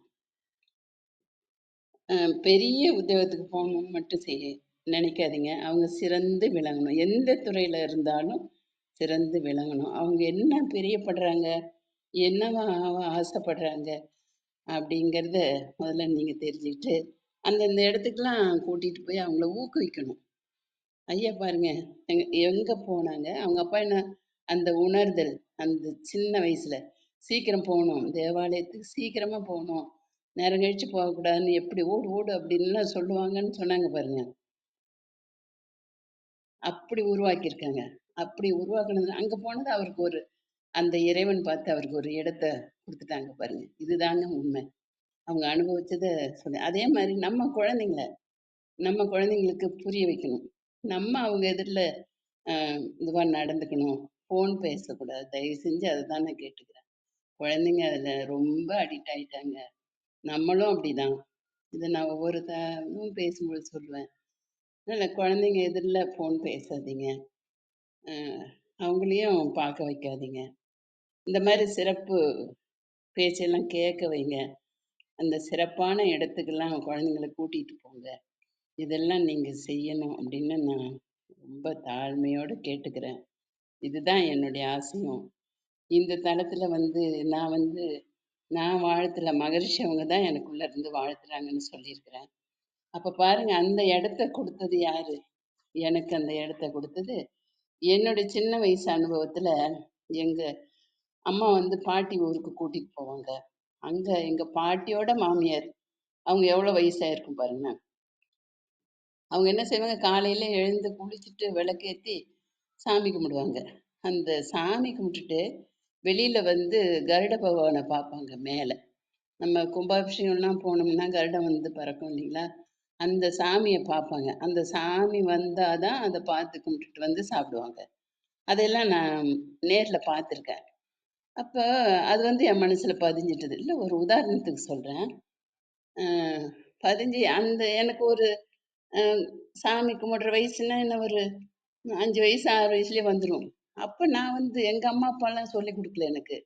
நானே வந்து அவங்க செய்த மாரி குளிச்சுட்டு சாமி கும்பிடுறது, அந்த சாமிய பார்த்துட்டு வந்து சாப்பிடுறது. இது சாமி கும்பிடுறதுல ரொம்ப இதுவா இருந்தேன். அந்த கற்பனை எங்க வந்ததுன்னா, அந்த சின்ன வயசுல அந்த அம்மா கத்துக் குடுத்தது தான் எனக்கு. நீதி கதையெல்லாம் சொல்லுவாங்க, பாட்டு பாடுவாங்க, ராமர் கதையெல்லாம் சொல்லுவாங்க. அதெல்லாம் சின்ன வயசுல எனக்கு பதிஞ்சது. அ அப்புறம் பாருங்க, அப்படியே சாமி கும்பிட்டு கும்பிட்டு எனக்கு அறிவு திருக்கோயில் வர்றதுக்கு ஒரு அந்த இறைவன் என்ன அங்க கூட்டிட்டு வந்தாரு. அங்க வந்து மகரிஷி அவங்களே எனக்குள்ள வந்து, இப்ப உங்களையெல்லாம் வாழ்த்திட்டு இருக்காரு பாருங்க. இதுதாங்க உண்மை. நான் பெருமைக்காக சொல்லல. இதெல்லாம் அனுபவம். அதனால தயவு செஞ்சு குழந்தைங்கள வந்து நல்ல நான் படிக்க வச்சா மட்டும் போதாது. இந்த கருத்து அவங்க அப்படியே உத்து பார்த்து கேட்டு தெரியணும். அந்த இடத்துக்குலாம் கூட்டிட்டு போங்க. ஹோட்டலுக்கு போறது, பொழுதுபோக்குக்கும் போலாம். ஆனா எத செய்யணும், எத செய்யக்கூடாது அப்படிங்கிறது பெற்றோராகிய உங்களுக்கு தான் அந்த இது இருக்கு. அதனால நான் உங்கள மன்றாடி கேட்டுக்கிறேன். ஐயா அவங்க எவ்வளோ சின்ன வயசுல எத்தனை மேடை பேச்சு பாருங்களேன்! எவ்வளோ மேடை பேச்சு. இப்பவும் அவங்க பேசிட்டு இருக்காங்க. புத்தகம் படிக்கிறாங்க, எழுதுறாங்க. இதெல்லாம் எங்கேருந்து வந்தது? அந்த அந்த சின்ன வயசுல வந்தது தாங்க. இத தாங்க நான் சொல்ல வந்தேன். ஐயா அவங்க அவங்கள அறிமுகப்படுத்திய அ ஐயா அருள் சேவியர் ஐயா அவர்களுக்கும் என் மனமார்ந்த நன்றிகளும், வாழ்த்துக்களும். இப்படிப்பட்டவங்கலாம் வந்து நம்ம மேடையில பேசணும். அதையெல்லாம் நம்ம பார்க்கணும், கேட்கணும், தெரிஞ்சுக்கணும்னு நான் ரொம்ப ஆசைப்படுறேன். அ நீங்கலாம் வளர்ற நான்லாம் வளர்ந்துட்டேன். எனக்கு ரிட்டர்ன் டிக்கெட் என் கையில. எப்ப ரிட்டர்ன் கூப்பிடுறாங்களோ நான் போயிடுவேன். ஆனா இருக்கிற வரைக்கும் இந்த படிப்பினையெல்லாம் உங்களுக்கு சொல்லணும். இது மூலியமா புரிய வைக்கணும் அப்படின்னு தான் நான் சொல்றேன். தப்பா எடுத்துக்காதீங்க. அந்த உள்ளுணர்வு வந்தது. இது சொல்லணும்னு சொல்லுச்சு. அத நான் சொல்லிட்டேன். ஐயா அவங்க ம் பேட்ரிக் ரெய்மாண்ட் ஐயா அவங்க அவர்களும், அவர் குடும்பமும், குழந்தையும் நல்ல உடல்நலம், நீளாயுள், நிறை செல்வம், உயர் புகழ், மெய்ஞானம் பெற்று சிறந்தோங்கி வாழ வேண்டும். வாழ்க வளமுடன்! வாழ்க வளமுடன்! வாழ்க வளமுடன்! நன்றிகள் ஐயா! நன்றிகள் அம்மா! உங்கள் அன்பான வாழ்த்துக்கும், கருத்துக்களுக்கும் மிக்க நன்றிங்கம்மா. அருள் சேவியர் சார் வணக்கம். நீங்க பேசலாம். வணக்கம். வணக்கம். அனைவருக்கும் இனிய காலை வணக்கம். அன்பு சகோதரர் பேட்ரிக் அவர்கள் அவருடைய வாழ்வியல் அனுபவங்கள் இன்று நமக்கு ஒரு வாய்ப்பா இருந்தது. அவருடைய வளர்ச்சி எப்படி இருந்தது, எப்படி தொடங்கியது, எப்படியெல்லாம் அவருடைய வாய்ப்புகளை பயன்படுத்தி கொண்டார் அப்படிங்கிற ஒரு அருமையான ஒரு உரை சிறப்பா இருந்தது. வாழ்த்துக்கள். அஹ் அவரு அவர் உரையில நல்லா கவனிக்கும் போது பாத்தீங்கன்னா, அஹ் அந்த தேவாலயத்துல அந்த ஃபாதர் வந்து உன்னால வாசிக்க முடியுமா அப்படின்னு, என்னால முடியும் முடியாதுங்கிற இடத்த தவிர்த்து நான் வாசிக்கிறேங்கிற ஒரு தைரியமா அந்த ஸ்டேஜ் ஃபியர்லாம் இல்லாம அந்த இடத்துல எடுத்த அந்த முடிவு, ஒரு ஸ்டூலை போட்டு ஏறி நின்று அதை வாசிச்சு அவருடைய முதல் திறமையை வந்து அந்த இடத்துல வெளிக்காட்டியிருக்காரு. ஸோ அது தொடர்ச்சியா பண்ண பண்ண பண்ண அவருக்கு அந்த அதை வந்து அந்த ஃபாதர் ஃபெலிக்ஸ் அவர்கள் கண்டுபிடித்து அவரு அந்த வெள்ளை விநாயகர் கோயில்ல 9:30 மணிக்கு சாதாரண லுங்கியை கட்டிட்டு கூட்டிட்டு போய் அதை நோட்ஸ் எடு அப்படின்னு ஒரு ஊக்கம் ஊட்டி பல மேடை பேச்சுகள், பல பேச்சு போட்டிகள்ல கலந்து அவருடைய தனித்திறமையை வந்து வளர்த்துக்கிட்டார். அவருடைய இது. ஆனா அவர் எப்போதுமே நான் வந்து பெரிய பேச்சாளர், நான் திறமைசாலின்னு சொல்ல. அவர் ஒவ்வொரு சொல்லும் பொழுதும் என்னையோட திறமையாசாலிகள் நிறைய நிறைய பேர் இருக்கிறாங்க. நிறைய பேர் அப்படின்னு அந்த ஒரு ஒரு இது காமிச்சுக்கல. நான் பெரிய பேச்சாளன் அப்படிங்கிற மாதிரிலாம் இது காமிச்சுக்கல. ஸோ மற்றவர்களையும் போற்றி தான் அவரையும் மேம்படுத்திக்கிட்டாரு. கிடைக்கின்ற வாய்ப்புகளை நல்ல சமயத்துல பயன்படுத்திக்கிட்டாரு. நான் அவருடைய பேச்சுக்களை நிறைய கேட்டிருக்கேன். பட்டிமன்றங்களையும் சரி, கல்லூரிகளையும் சரி. சில சமயம் கல்லூரியில கூட நடுவராகவும் இருந்திருக்காரு. பட்டிமன்றத்துல நடுவராகவும் இருந்திருக்காப்புல. அவரோட நான் பயணித்த காலங்கள் வந்து என்னோட சீனியர் அவரு. பட் இருந்தாலும் அந்த அவர் பிஎட் காலேஜ் படிக்கும் பொழுது நான் அங்க சென்ட் சேவியர்ஸ் காலேஜ்ல எம்காம் படிக்கும் பொழுது அவரு அதே பீரியட்ல அவர் பிஎட் படிச்சுட்டு இருந்தார். ஸோ அப்பதான் எனக்கு நல்ல ஒரு இணக்கமான ஒரு உறவு, நட்பு கிடைச்சது. நீண்ட காலமா அவரை தொடர்புல இல்லை. பட் இருந்தாலும் எனக்கு தமிழ் சார்ந்து யாராவது நமக்கு தெரியுமா அப்படின்னு கேட்கும்போது அன்பு சகோதரர் அமுல்ராஜ் அவரை கான்டாக்ட் பண்ணி அவர்கிட்ட தான் நான் அந்த நம்பரை வாங்கி அவர்கிட்ட பேசின உடனே ஒரு இது கூட சொல்ல, வாங்க அது எப்படிங்க, அது என்ன இது கிளப் ஹவுஸ்னா என்னன்னே தெரியாது அப்படின்னு சொல்லி அப்புறமேல அதை சொன்னோடனே சரி நான் வர்றேன், பிரிட்டோ சாரை வந்து கான்டாக்ட் பண்ண சொல்லுங்க, நான் பேசுறேன் அப்படின்னு சொன்னாங்க.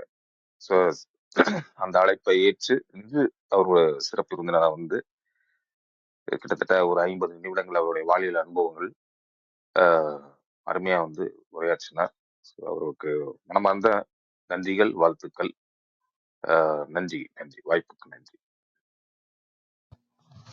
மிக்க நன்றி. ஒரு அருமையான சிறப்பு விருந்தினரை நம் தளத்திற்கு அறிமுகப்படுத்தியதற்கு நன்றி. தொடர்ந்து உங்களுடைய பள்ளியில சீனியராக இருந்திருக்காரு அப்படிங்கிறதும், நீங்க அவர் பேசுனதெல்லாம் கேட்டிருக்கீங்க அப்படின்னு சொல்லி அந்த நினைவுகள் எல்லாம் பகிர்ந்துகிட்டதும் ரொம்ப மகிழ்ச்சியா இருந்தது. மிக்க நன்றி. விந்தியா கௌரி அம்மா வணக்கம், நீங்க பேசலாம்.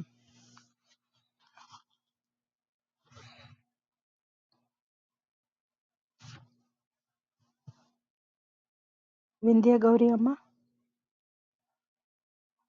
ராமச்சந்திரன் ஐயா வணக்கம், நீங்க பேசலாம். அம்மா வணக்கம். சரித்திரம் படைப்பும் தளத்தின் அன்பு உறவுகள் அனைவருக்கும் இனிய காலை வணக்கம். இன்று நம்மிடையே சரித்திரம் படைத்து சென்ற அன்பு ஐயா நமது சிறப்பு விருந்தினர் மதிப்புக்குரிய பேட்ரிக் ரெய்மாண்ட் அவர்களுக்கு வணக்கங்களும் வாழ்த்துக்களும். ஒரு அரசு ஆசிரியர்கள் சங்கத்தில் எப்பொழுதுமே ஒரு பிஸியாக இயங்கக்கூடிய ஒரு பொறுப்பில் இருக்கக்கூடிய ஐயா அவர்கள் இன்று காலை பொழுதில் நமக்கெல்லாம் ஒரு நல்ல செய்தியினை, சமூகத்திற்கு தேவையான செய்தியினை பகிர்ந்து சென்றார். ஐயா அவர்களுக்கு மீண்டும் ஒரு முறை நன்றிகளும் வணக்கங்களும் வாழ்த்துக்களும்.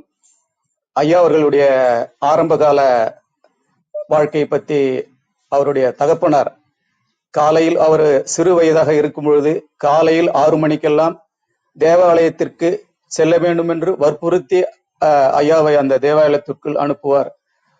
ஏன் சில நேரங்களில் மன வருத்தத்தோடு கூட போகிற சூழல் இருந்ததாக ஐயா சொல்லி, பிறகு அந்த 6 மணிக்கு செல்லக்கூடிய அந்த நிலை பின்னால் அவர் வாழ்க்கையில் எந்த அளவுக்கு உதவியாக இருந்ததை பற்றி ஐயா சொன்னாரு. அந்த தேவாலயங்களில் அவர் படித்த அந்த தேவ வாக்கியம் தொடர்பான அந்த விஷயங்கள் பிற்காலத்தில் மேடைகளில் பேசும்போது 5000 பேர் கூடியிருக்கின்ற மேடைகளில் கூட எந்த ஒரு அந்த ஸ்டேஜ் ஃபியர் என்று சொல்லக்கூடிய அந்த ஒரு எந்த ஒரு பயமும் இல்லாமல் பேசக்கூடிய அந்த நிலை வந்து ஆரம்ப காலத்துல அந்த தேவாலயங்கள் கலந்து கொண்ட நிகழ்வுகள் மூலமா கிடைச்சதாக ஐயா பகிர்ந்து கொண்டாரு. அதே போன்று ஐயா வந்து கடைசியாக சொல்லும் போது இந்த மாணவர் சமூகம் பற்றி ஒரு தகவல்களை சொன்னார். மனதிற்கு சங்கடமான ஒரு தகவல். அந்த இறப்பு பற்றி, சமூகத்தில் இறப்பு எப்படி ஏற்படுகிறது என்ற ஒரு விஷயத்தை கேட்கும்போது மாணவர்கள் எல்லாம் அந்த தற்கொலை செய்து கொள்வதனாலும், அதாவது அவர்கள் சொல்லுகின்ற விடயங்கள் எல்லாருமே கொலை செய்வதன் மூலமும் எப்படியெல்லாம் இது மாதிரியான இந்த டிவி போன்ற நிகழ்வுகள் எல்லாம், அது போன்ற நிகழ்வுகள், அதே போன்று நம்ம கைபேசி இது போன்ற நிகழ்வுகள் எல்லாம் பார்க்கும்போது அது போன்ற ஒரு நெகட்டிவான சிந்தனைகள் தான் இப்போ உள்ள இளைய சமூகத்தினுடைய மனதிலே பதிந்து கொண்டிருக்கிறது. இதையெல்லாம் போக்குவதற்கு கண்டிப்பாக இந்த ஐயாவை போன்ற ஆசிரியர் பெருமக்கள், பாரதி சொன்னது போல அன்னசத்திரம் 1000 வைத்தல், ஆலயம் 10,000 நாட்டல், பின்னர் உள்ள தர்மங்கள் யாவும் பெயர் விளங்கி ஒளிர நிறுத்தல், அன்னையாவினும் புண்ணியம் கோடி ஆங்கோர் ஏழைக்கு எழுத்தறிவித்தல், இப்படி அற்புதமான ஒரு இறைப்பணியை எழுத்தறிவித்தவனே இறைவன் என்று சொல்லக்கூடிய அந்த இறைப்பணியை செய்து கொண்டிருக்கின்ற ஐயா ஐயா அவர்கள் ஒரு சிறப்பான ஒரு பொறுப்புல இருக்காரு. கிராமத்துல சென்று பார்க்கும் போதெல்லாம் அந்த கிராமத்துல இந்த ஓராசிரியர் பள்ளி எல்லாம் இருக்குது.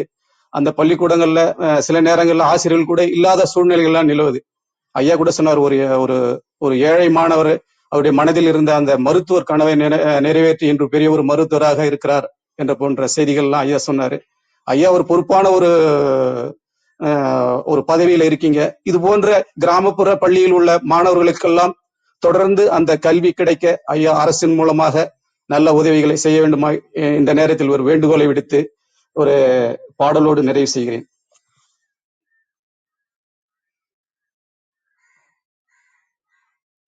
மேய்ப்பன் இல்லாத மந்தை வழி மாறுமே, மேய்ப்பன் இல்லாத மந்தை வழி மாறுமே, மேரி உன் ஜோதி கண்டான் விதி மாறுமே, மெழுகு போல் உருகினோம் கண்ணீரை மாற்றவா மாதா, மாதா உன் கோவிலில் மணி தீபம் ஏற்றினே, தாயென்று உன்னைத்தான், தாயென்று உன்னைத்தான் பிள்ளைக்கு காட்டினேன் மாதா, மாதா உன் கோவிலில் மணி தீபம் ஏற்றினேன். காவல் இல்லாத ஜீவன் கண்ணீரிலே, காவல் இல்லாத ஜீவன் கண்ணீரிலே, கரை கண்டிராத ஓடும் தண்ணீரிலே, அருள் தரும் திருச்சபை மணியோசை கேட்குமோ மாதா, மாதாவுன் கோவிலில் மணி தீபம் ஏற்றினேன், தாயென்று உன்னைத்தான், தாயென்று உன்னைத்தான் பிள்ளைக்கு காட்டினேன் மாதா, மாதா உன் கோவிலில் மணி தீபம் ஏற்றினேன். ஐயா நன்றி. தங்களுடைய சேவை தொடர வேண்டும் என்று கூறி மீண்டும் ஒரு முறை வாழ்த்து கூறி விடைபெறுகிறேன். நன்றி, வணக்கம். வாழ்க வையகம், வாழ்க வளமுடன். நன்றிங்க ஐயா. உங்கள் அன்பான வாழ்த்துக்கும் கருத்துக்களுக்கும் மிகவும் அருமையான ஒரு பாடலுக்கும் மிக்க நன்றி. சரவணன் வணக்கம், நீங்க பேசலாம்.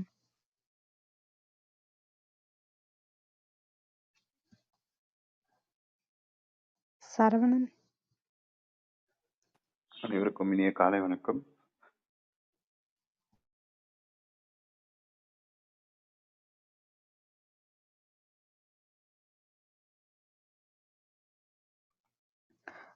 சரவணன், நீங்க பேசுறது கேட்கல. வணக்கம் மட்டும்தான் கேட்டுச்சு. இணைய சவால்னு நினைக்கிறேன். ஐயமருகே நிறைய ஆளுமைகளை கொண்டு வர உதவியா இருக்கிற சரித்திரம் படைப்போம் குழுவினருக்கு நன்றிகள். கொடுத்த அனைவருக்கும் நன்றி. உங்கள் அன்பான வாழ்த்துக்களுக்கு மிக்க நன்றி. பொன் ரமேஷ் சார் வணக்கம், நீங்க பேசலாம். வணக்கம். அனைவருக்கும் இனிய காலை வணக்கம். பேட்ரிக் சகோதரர், நான் எனக்கு தெரியும் அவரை சார். நான் உசிலம்பட்டி நாடார் சரஸ்வதி ஹையர் செகண்டரி ஸ்கூலில் அசிஸ்டன்ட் ஹெட் மாஸ்டராக இருக்கேன். உங்களை பல முறை பார்த்துருக்கிறேன் நான். நன்றி.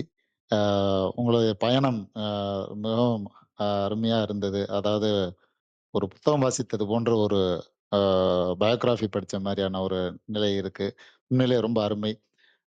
இதுல இருந்து நான் எடுத்துக்கிட்டது என்ன அப்படின்னா, கிடைத்த வாய்ப்பை சரியாக பயன்படுத்துதல் அப்படிங்கிற ஒரு விஷயம். அது மாதிரி சிறு வயதுல கிடைத்த ஒரு வாய்ப்பை வந்து எப்படி பயன்படுத்துறது அப்படிங்கிறத அந்த வயதிலேயே தோன்றிய ஒரு இது வந்து ரொம்ப சிறப்பான ஒரு பண்பு. அதுக்கு அடுத்து தனக்கான வாய்ப்புகளை உருவாக்கி கொள்வது எப்படி அப்படிங்கிறதுக்கான ஒரு தேடல். அந்த தேடல்ல வந்து அவரோட பயணித்த புத்தகம் வாசிப்பதற்கான ஒரு பெரியார் புத்தகத்தை பற்றி வாசிக்க வேண்டும் என்பதற்காக அந்த ஒரு நூல்களை தேடுவதற்கான ஒரு வாய்ப்பை ஏற்படுத்தி கொடுப்பதாக இருக்கட்டும். அது போன்ற அடுத்தடுத்த பேச்சு நம்மளுடைய பேச்சு மேடை பேச்சு என்று வரும்போது மேடை பேச்சுல வந்து நம்ம கீழ் அமர்ந்திருப்பவர்களை என்ன மனநிலையில நம்ம பார்க்கணும் அப்படிங்கிற ஒரு விஷயம், எந்த நிகழ்வுகள்ல நம்ம எப்படி பாகிர்ந்து எடுத்துக்கிட்டு நம்ம பயணிக்கணும் அப்படிங்கிற ஒரு விஷயமா இருக்கட்டும். இந்த மாதிரி ரொம்ப ரொம்ப சிறப்பாக இருந்தது. அதே போன்று ஒரு ஆசிரியர் சங்கத்தினுடைய இன்று நடக்கக்கூடிய சில சவால்களான சூழ்நிலை, ஆசிரியர்களுக்கான சவால்களான சூழ்நிலை முற்றிலுமாக நமக்கு தெரியும். அதுல ஒரு சமூக ஆர்வத்தோடு பங்கெடுத்துங்கிறத விட இன்னைக்கு ஒரு ஆசிரியர் சங்கத்துல வந்து ஒரு மாநில பொறுப்புல இருந்து அதை எடுத்துட்டு போறது அப்படிங்கிற விஷயம்லாம் அவ்வளவு சாதாரணமான விஷயம் கிடையாது. அந்த அந்த நேரங்கள்ல அந்த தருணங்கள்ல பார்த்தோம் அப்படின்னா, ஒரு பேச்சுவார்த்தைக்கு செல்லும்போது, அந்த ஒரு குறிப்பிட்ட 1 நிமிடத்தை, 2 நிமிடத்தை நாம் எவ்வாறு பயன்படுத்த வேண்டும்? அந்த சூழல்ல அம் நம்மளுக்கு எதிரில் இருந்து பேசக்கூடிய அதிகாரிகளின் உளவியல் சார்ந்த உளவியலை நாம் புரிந்து கொண்டு அதன்படி எவ்வாறு பயணிக்கிறது அப்படிங்கிறதெல்லாம் ரொம்ப அருமையா இருந்தது. நல்ல பயனுள்ள ஒரு பயணம். நன்றி, வாழ்த்துக்கள். தங்களது பயணம் இன்னும் சிறப்பாக எடுத்து செல்ல இல்லாமல்ல இறைவன் உறுதுணையாக இருப்பான் என்று கூறி வாய்ப்பிற்கு நன்றி கூறி விடைபெறுகிறேன். நன்றி, வணக்கம். ரொம்ப மகிழ்ச்சியா இருக்கு சார் கேட்கறதுக்கு. நீங்களும் ஐயா அவர்களை பார்த்துருக்கீங்க, அவங்களோட பேச்செல்லாம் கேட்டிருக்கீங்க அப்படின்னு கேட்கும்போது ரொம்ப மகிழ்ச்சியா இருக்கு. உங்கள் அன்பான வாழ்த்துக்கும் கருத்துக்களுக்கும் நன்றி. விந்தியா கௌரி அம்மா வணக்கம், நீங்க பேசலாம்.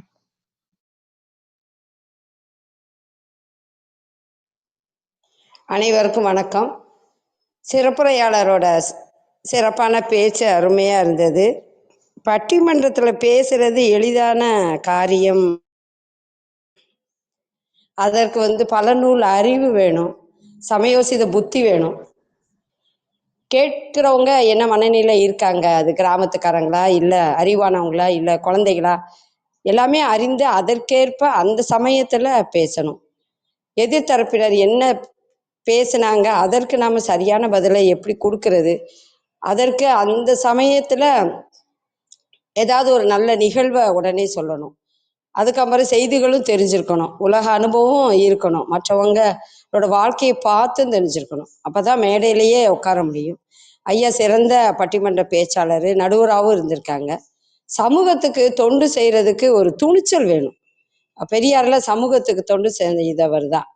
இந்த சமூகத்தை தொண்டு செய்கிறவங்க சில சமயம் அவமானமும் படுவாங்க, அதையும் தாங்குற அந்த எதையும் தாங்குற ஒரு மனசு வேணும். மக்களிடத்து உயிர்களிடத்து அன்பு இருந்தால் தான் அதை செய்ய முடியும். ஐயா அந்த செயலை ஆசிரியர்களுக்காகவும் செஞ்சுருக்காங்க, மாணாக்கர்களுக்காகவும் செஞ்சுருக்காங்க. ஒரு குரு எப்படி இருக்கணும் அப்படின்னா, குரு பல கலைகளும் கற்று பல நூல் அறிவும் பெற்று மாணாக்கருக்கு சொல்லி கொடுக்கறது மட்டும் கிடையாது, தானும் உருவாகி மாணாக்கர்களை உருவாக்கணும். அந்த பணியை ஐயா செய்திருக்காங்கன்றத அவங்களோட உரையிலிருந்து, அவங்கக்கிட்ட கேட்ட பேட்டி, அவர் கொடுத்த விளக்கம், அதிலிருந்து அறிந்து கொண்டேன். இலக்கிய பணியை சிறப்பாக செய்து வருகின்ற எதிர்கால சந்ததிகள் இலக்கியத்தின் மீது ஆர்வமாக இருக்கணும், திறமையை வளர்த்துக்கணும், நல்வாழ்வு வாழணும் அப்படின்னு நீங்கள் அவர்கள் எடுத்துக்கொண்ட அக்கறை அனைத்துமே போற்றுதலுக்கும் பாராட்டுதலுக்கும் உரியது ஐயா. வாழ்த்துக்கள் ஐயா. அதிகாலை பொழுதுல நல்ல ஒரு நிகழ்வு. இந்த உலகம் இன்னும் நல்லா வரும், மக்கள்லாம் நல்லா இருப்பாங்க, எதிர்கால சந்ததிகள் நல்ல ஒரு வாழ்வு வாழ்வாங்க, உங்களை போன்றவர்களை நாங்கள் இந்த மேடையில் இங்கே பேசுகிறத கேட்டு நாங்கள் நல்ல சமுதாயம் உருவாகுன்ற ஒரு நம்பிக்கையில் இருக்கோம் ஐயா. இந்த தளத்துக்கு அடுத்தடுத்து உங்களோட உரையை தாருங்கள் ஐயா. நன்றிகள் ஐயா.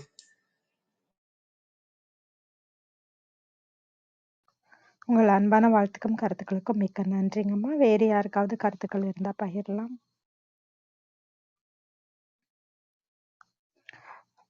நன்றி அனைவருக்கும். பேட்ரிக் ரேமண்ட் ஐயா, உங்கள் ஏற்புரைக்கான நேரம். உங்கள் நிறைவு கருத்துக்கள் நீங்க பகிர்ந்துக்கலாம்.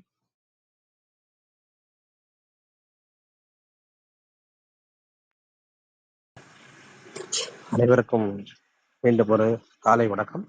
இந்த அருமையான வாய்ப்பினை ஏற்படுத்தி கொடுத்து இந்த சூழலை உருவாக்கி கொடுத்த அனைவருக்கும் என்னுடைய நன்றிகளை தெரிவித்துக் கொள்கிறேன்.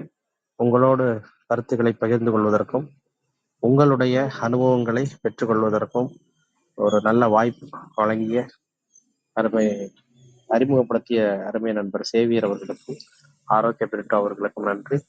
எனக்கு என்ன ஒரு பெரிய மகிழ்ச்சின்னா, ஒரு சனிக்கிழமை காலை இவ்வளவு நேரத்தை ஒதுக்கி இவ்வளவு பேர் இதற்கான ஒரு நேரத்தை செலவிடுகிறீர்கள். சில பேர் ஒரு பெரிய தெரிந்த ஆளுமைகள், முக்கியமான ஆளுமைகள் அவங்களோட அழைக்கும் போது அதற்கான தேடல், அதற்கான நேரம் வேற மாதிரி இருக்கும். ஆனா யாரை அழைத்தாலும் அவர்களை அழைத்து அவருடைய கருத்துக்களை கேட்டு உங்களுடைய கருத்துக்களையும் தெரிவித்து இந்த பாராட்டக்கூடிய உணர்வு உண்மையிலே மகிழ்ச்சியாக இருக்கிறது. இந்த சனிக்கிழமை காலை, அதுவும் பாரதி பிறந்த இந்த வாரத்துல இந்த நிகழ்வு உண்மையிலேயே நான் எல்லா மேடைகளையும் என்னுடைய பேச்சை துவக்குகிற போது அந்த கவிதை வரிகளை சொல்லிதான் நான் துவக்குவேன். அது இன்னைக்கு அது இயல்பாகவே அந்த ஒரு நிகழ்வு அமைந்தது. எல்லாரும் இவ்வளவு நேரம் பொறுமையாக கேட்டு என்னுடைய கருத்துக்களையும் கேட்டு என்னுடைய சிறிய அனுபவ பகிர்வு தான், பெரிய ஒரு சாதனையாளரோ அல்ல. எனக்கு என்னுடைய முந்தைய தலைமுறையை காட்டிலும் நான் ஒரு அடி மேலே வச்சிருக்கிறேன், அவ்வளவுதான். அதற்கான வாய்ப்புகளை உருவாக்குவதற்கு எனக்கு சமூகம் தான் கற்றுக் கொடுத்தது. என்னுடைய ஆசிரியர்கள், என்னோட நண்பர்கள், உடன் பயணித்த தோழர்கள் எல்லாரும் தான் எனக்கு ஒரு ஊக்குவித்த சக்தி. புத்தகம் படிக்க சொன்னவர்கள், நல்ல கவிதைகளை, நல்ல பேச்சை உற்சாகப்படுத்தியவர்கள் அவர்கள்தான். ஆகவே அவர்கள் அத்தனை பேரையும் இந்த நேரத்தில் நினைத்து நான் நன்றி தெரிவிக்கிறேன். எனக்கான வாய்ப்பு தளத்தை உருவாக்கி கொடுத்தவர்களுக்கும் கருத்துக்களை பகிர்வித்த தோழர்களுக்கும் தொடர்ந்து என்னுடைய நன்றி. தொடர்ந்து பயணிப்போம். உங்களுடைய அன்புக்கும் செவி கொடுத்தவைக்கும் என்னுடைய நன்றியை தெரிவித்துக் கொள்கிறேன். நன்றி. மிக்க நன்றிங்கய்யா. ரொம்ப ரொம்ப மகிழ்ச்சியாக இருக்குது. நீங்கள் இன்றைய நிகழ்வில் கலந்து கொண்டதும், எத்தனை பட்டிமன்றங்கள் பேசியிருக்கீங்க, எவ்வளோ மாணவர்களை வழிநடத்துறீங்க, அதோட ஆசிரியர் சங்கம், இப்படி பல விதங்களில் உங்களுடைய பங்களிப்பை கொடுத்துட்டு இருக்கீங்க. நிச்சயமாக இனி வரும் காலங்களில் நம்மளுடைய சரித்திரம் படைப்போம் தளத்திலும் நேரம் கிடைக்கும்போது உங்களுடைய கருத்துக்களையும் பகிர்ந்துக்கணும் அப்படின்னு சொல்லி நாங்கள் அன்போட கேட்டுக்கிறோம். மிக்க மிக்க நன்றிங்க ஐயா. அனைவர் சார்பாகவும் சரித்திரம் படைப்போம் தளம் சார்பாகவும் மீண்டும் ஒரு முறை மனதார நன்றி தெரிவித்துக் கொள்கிறோம். பேச்சாளர்களாக கலந்து கொண்டு தங்கள் அன்பையும் வாழ்த்துக்களையும் பகிர்ந்து கொண்ட ஒவ்வொருவருக்கும் நன்றி. தொடர்ந்து பொறுமையாக கவனித்துக் கொண்டிருக்கும் ரேவதி, கலாபம், சங்கர், பவுலின், சோபன், வேல், கிளியூரான் அனைவருக்கும் நன்றி. குறுஞ்செய்தி வாயிலாக தங்கள் வாழ்த்துக்களை பகிர்ந்து கொண்டவர்களுக்கு நன்றி. சிவகனி அவர்கள் அருமையான பேச்சு ஐயா, நல்வாழ்த்துன்னு சொல்லியிருக்காங்க. அன்பு சார் அவர்கள் கன்கிராட்ஸ் அப்படின்னும் நிறைய உபயோகமான தகவல்களும் பகிர்ந்துட்டதுக்கு நன்றியும் சொல்லியிருக்காரு. ராமச்சந்திரன் ஐயா அவர்கள், ஐயா எழுத்தறிவிக்கும் இறைப்பணியாற்றும் ஐயா, தங்கள் பணி சிறக்க வாழ்த்தி வணங்குகிறோம், வாழ்க வளமுடன் அப்படின்னு சொல்லியிருக்காரு. மிக்க நன்றி அனைவருக்கும். வேறு யாருக்காவது கருத்துக்கள் இருந்தால் பகிரலாம், இல்லைன்னா நம்ம அப்படியே நிகழ்வை நிறைவு செய்து கொள்ளலாம். மீண்டும் முறை நமது தளத்திற்கு பேட்ரிக் ஐயாவை அறிமுகப்படுத்திய அருள் சேவியர் சார் அவர்களுக்கும் மிக்க நன்றி. இந்த வாரம் முழுக்க சிறப்பு பேச்சாளர்களாக கலந்து கொண்டு தங்கள் கருத்துக்களை பகிர்ந்து கொண்ட ஒவ்வொருவருக்கும் நன்றி. இந்த வாரம் முழுக்க தங்களுடைய கவனிப்பாளர்களாக தங்கள் பங்களிப்பை கொடுத்த ஒவ்வொருவருக்கும் நன்றி. மீண்டும் அடுத்த வாரம் புதிய தொகுப்பில் புதிய பேச்சாளர்களுடன் புதிய சிந்தனைகளுடன் திங்கட்கிழமை காலை 6 மணிக்கு சந்திப்போம். அனைவருக்கும் நன்றி, அனைத்திற்கும் நன்றி, ஆண்டவனுக்கும் நன்றி. 5, 4, 3, 2, 1 நன்று.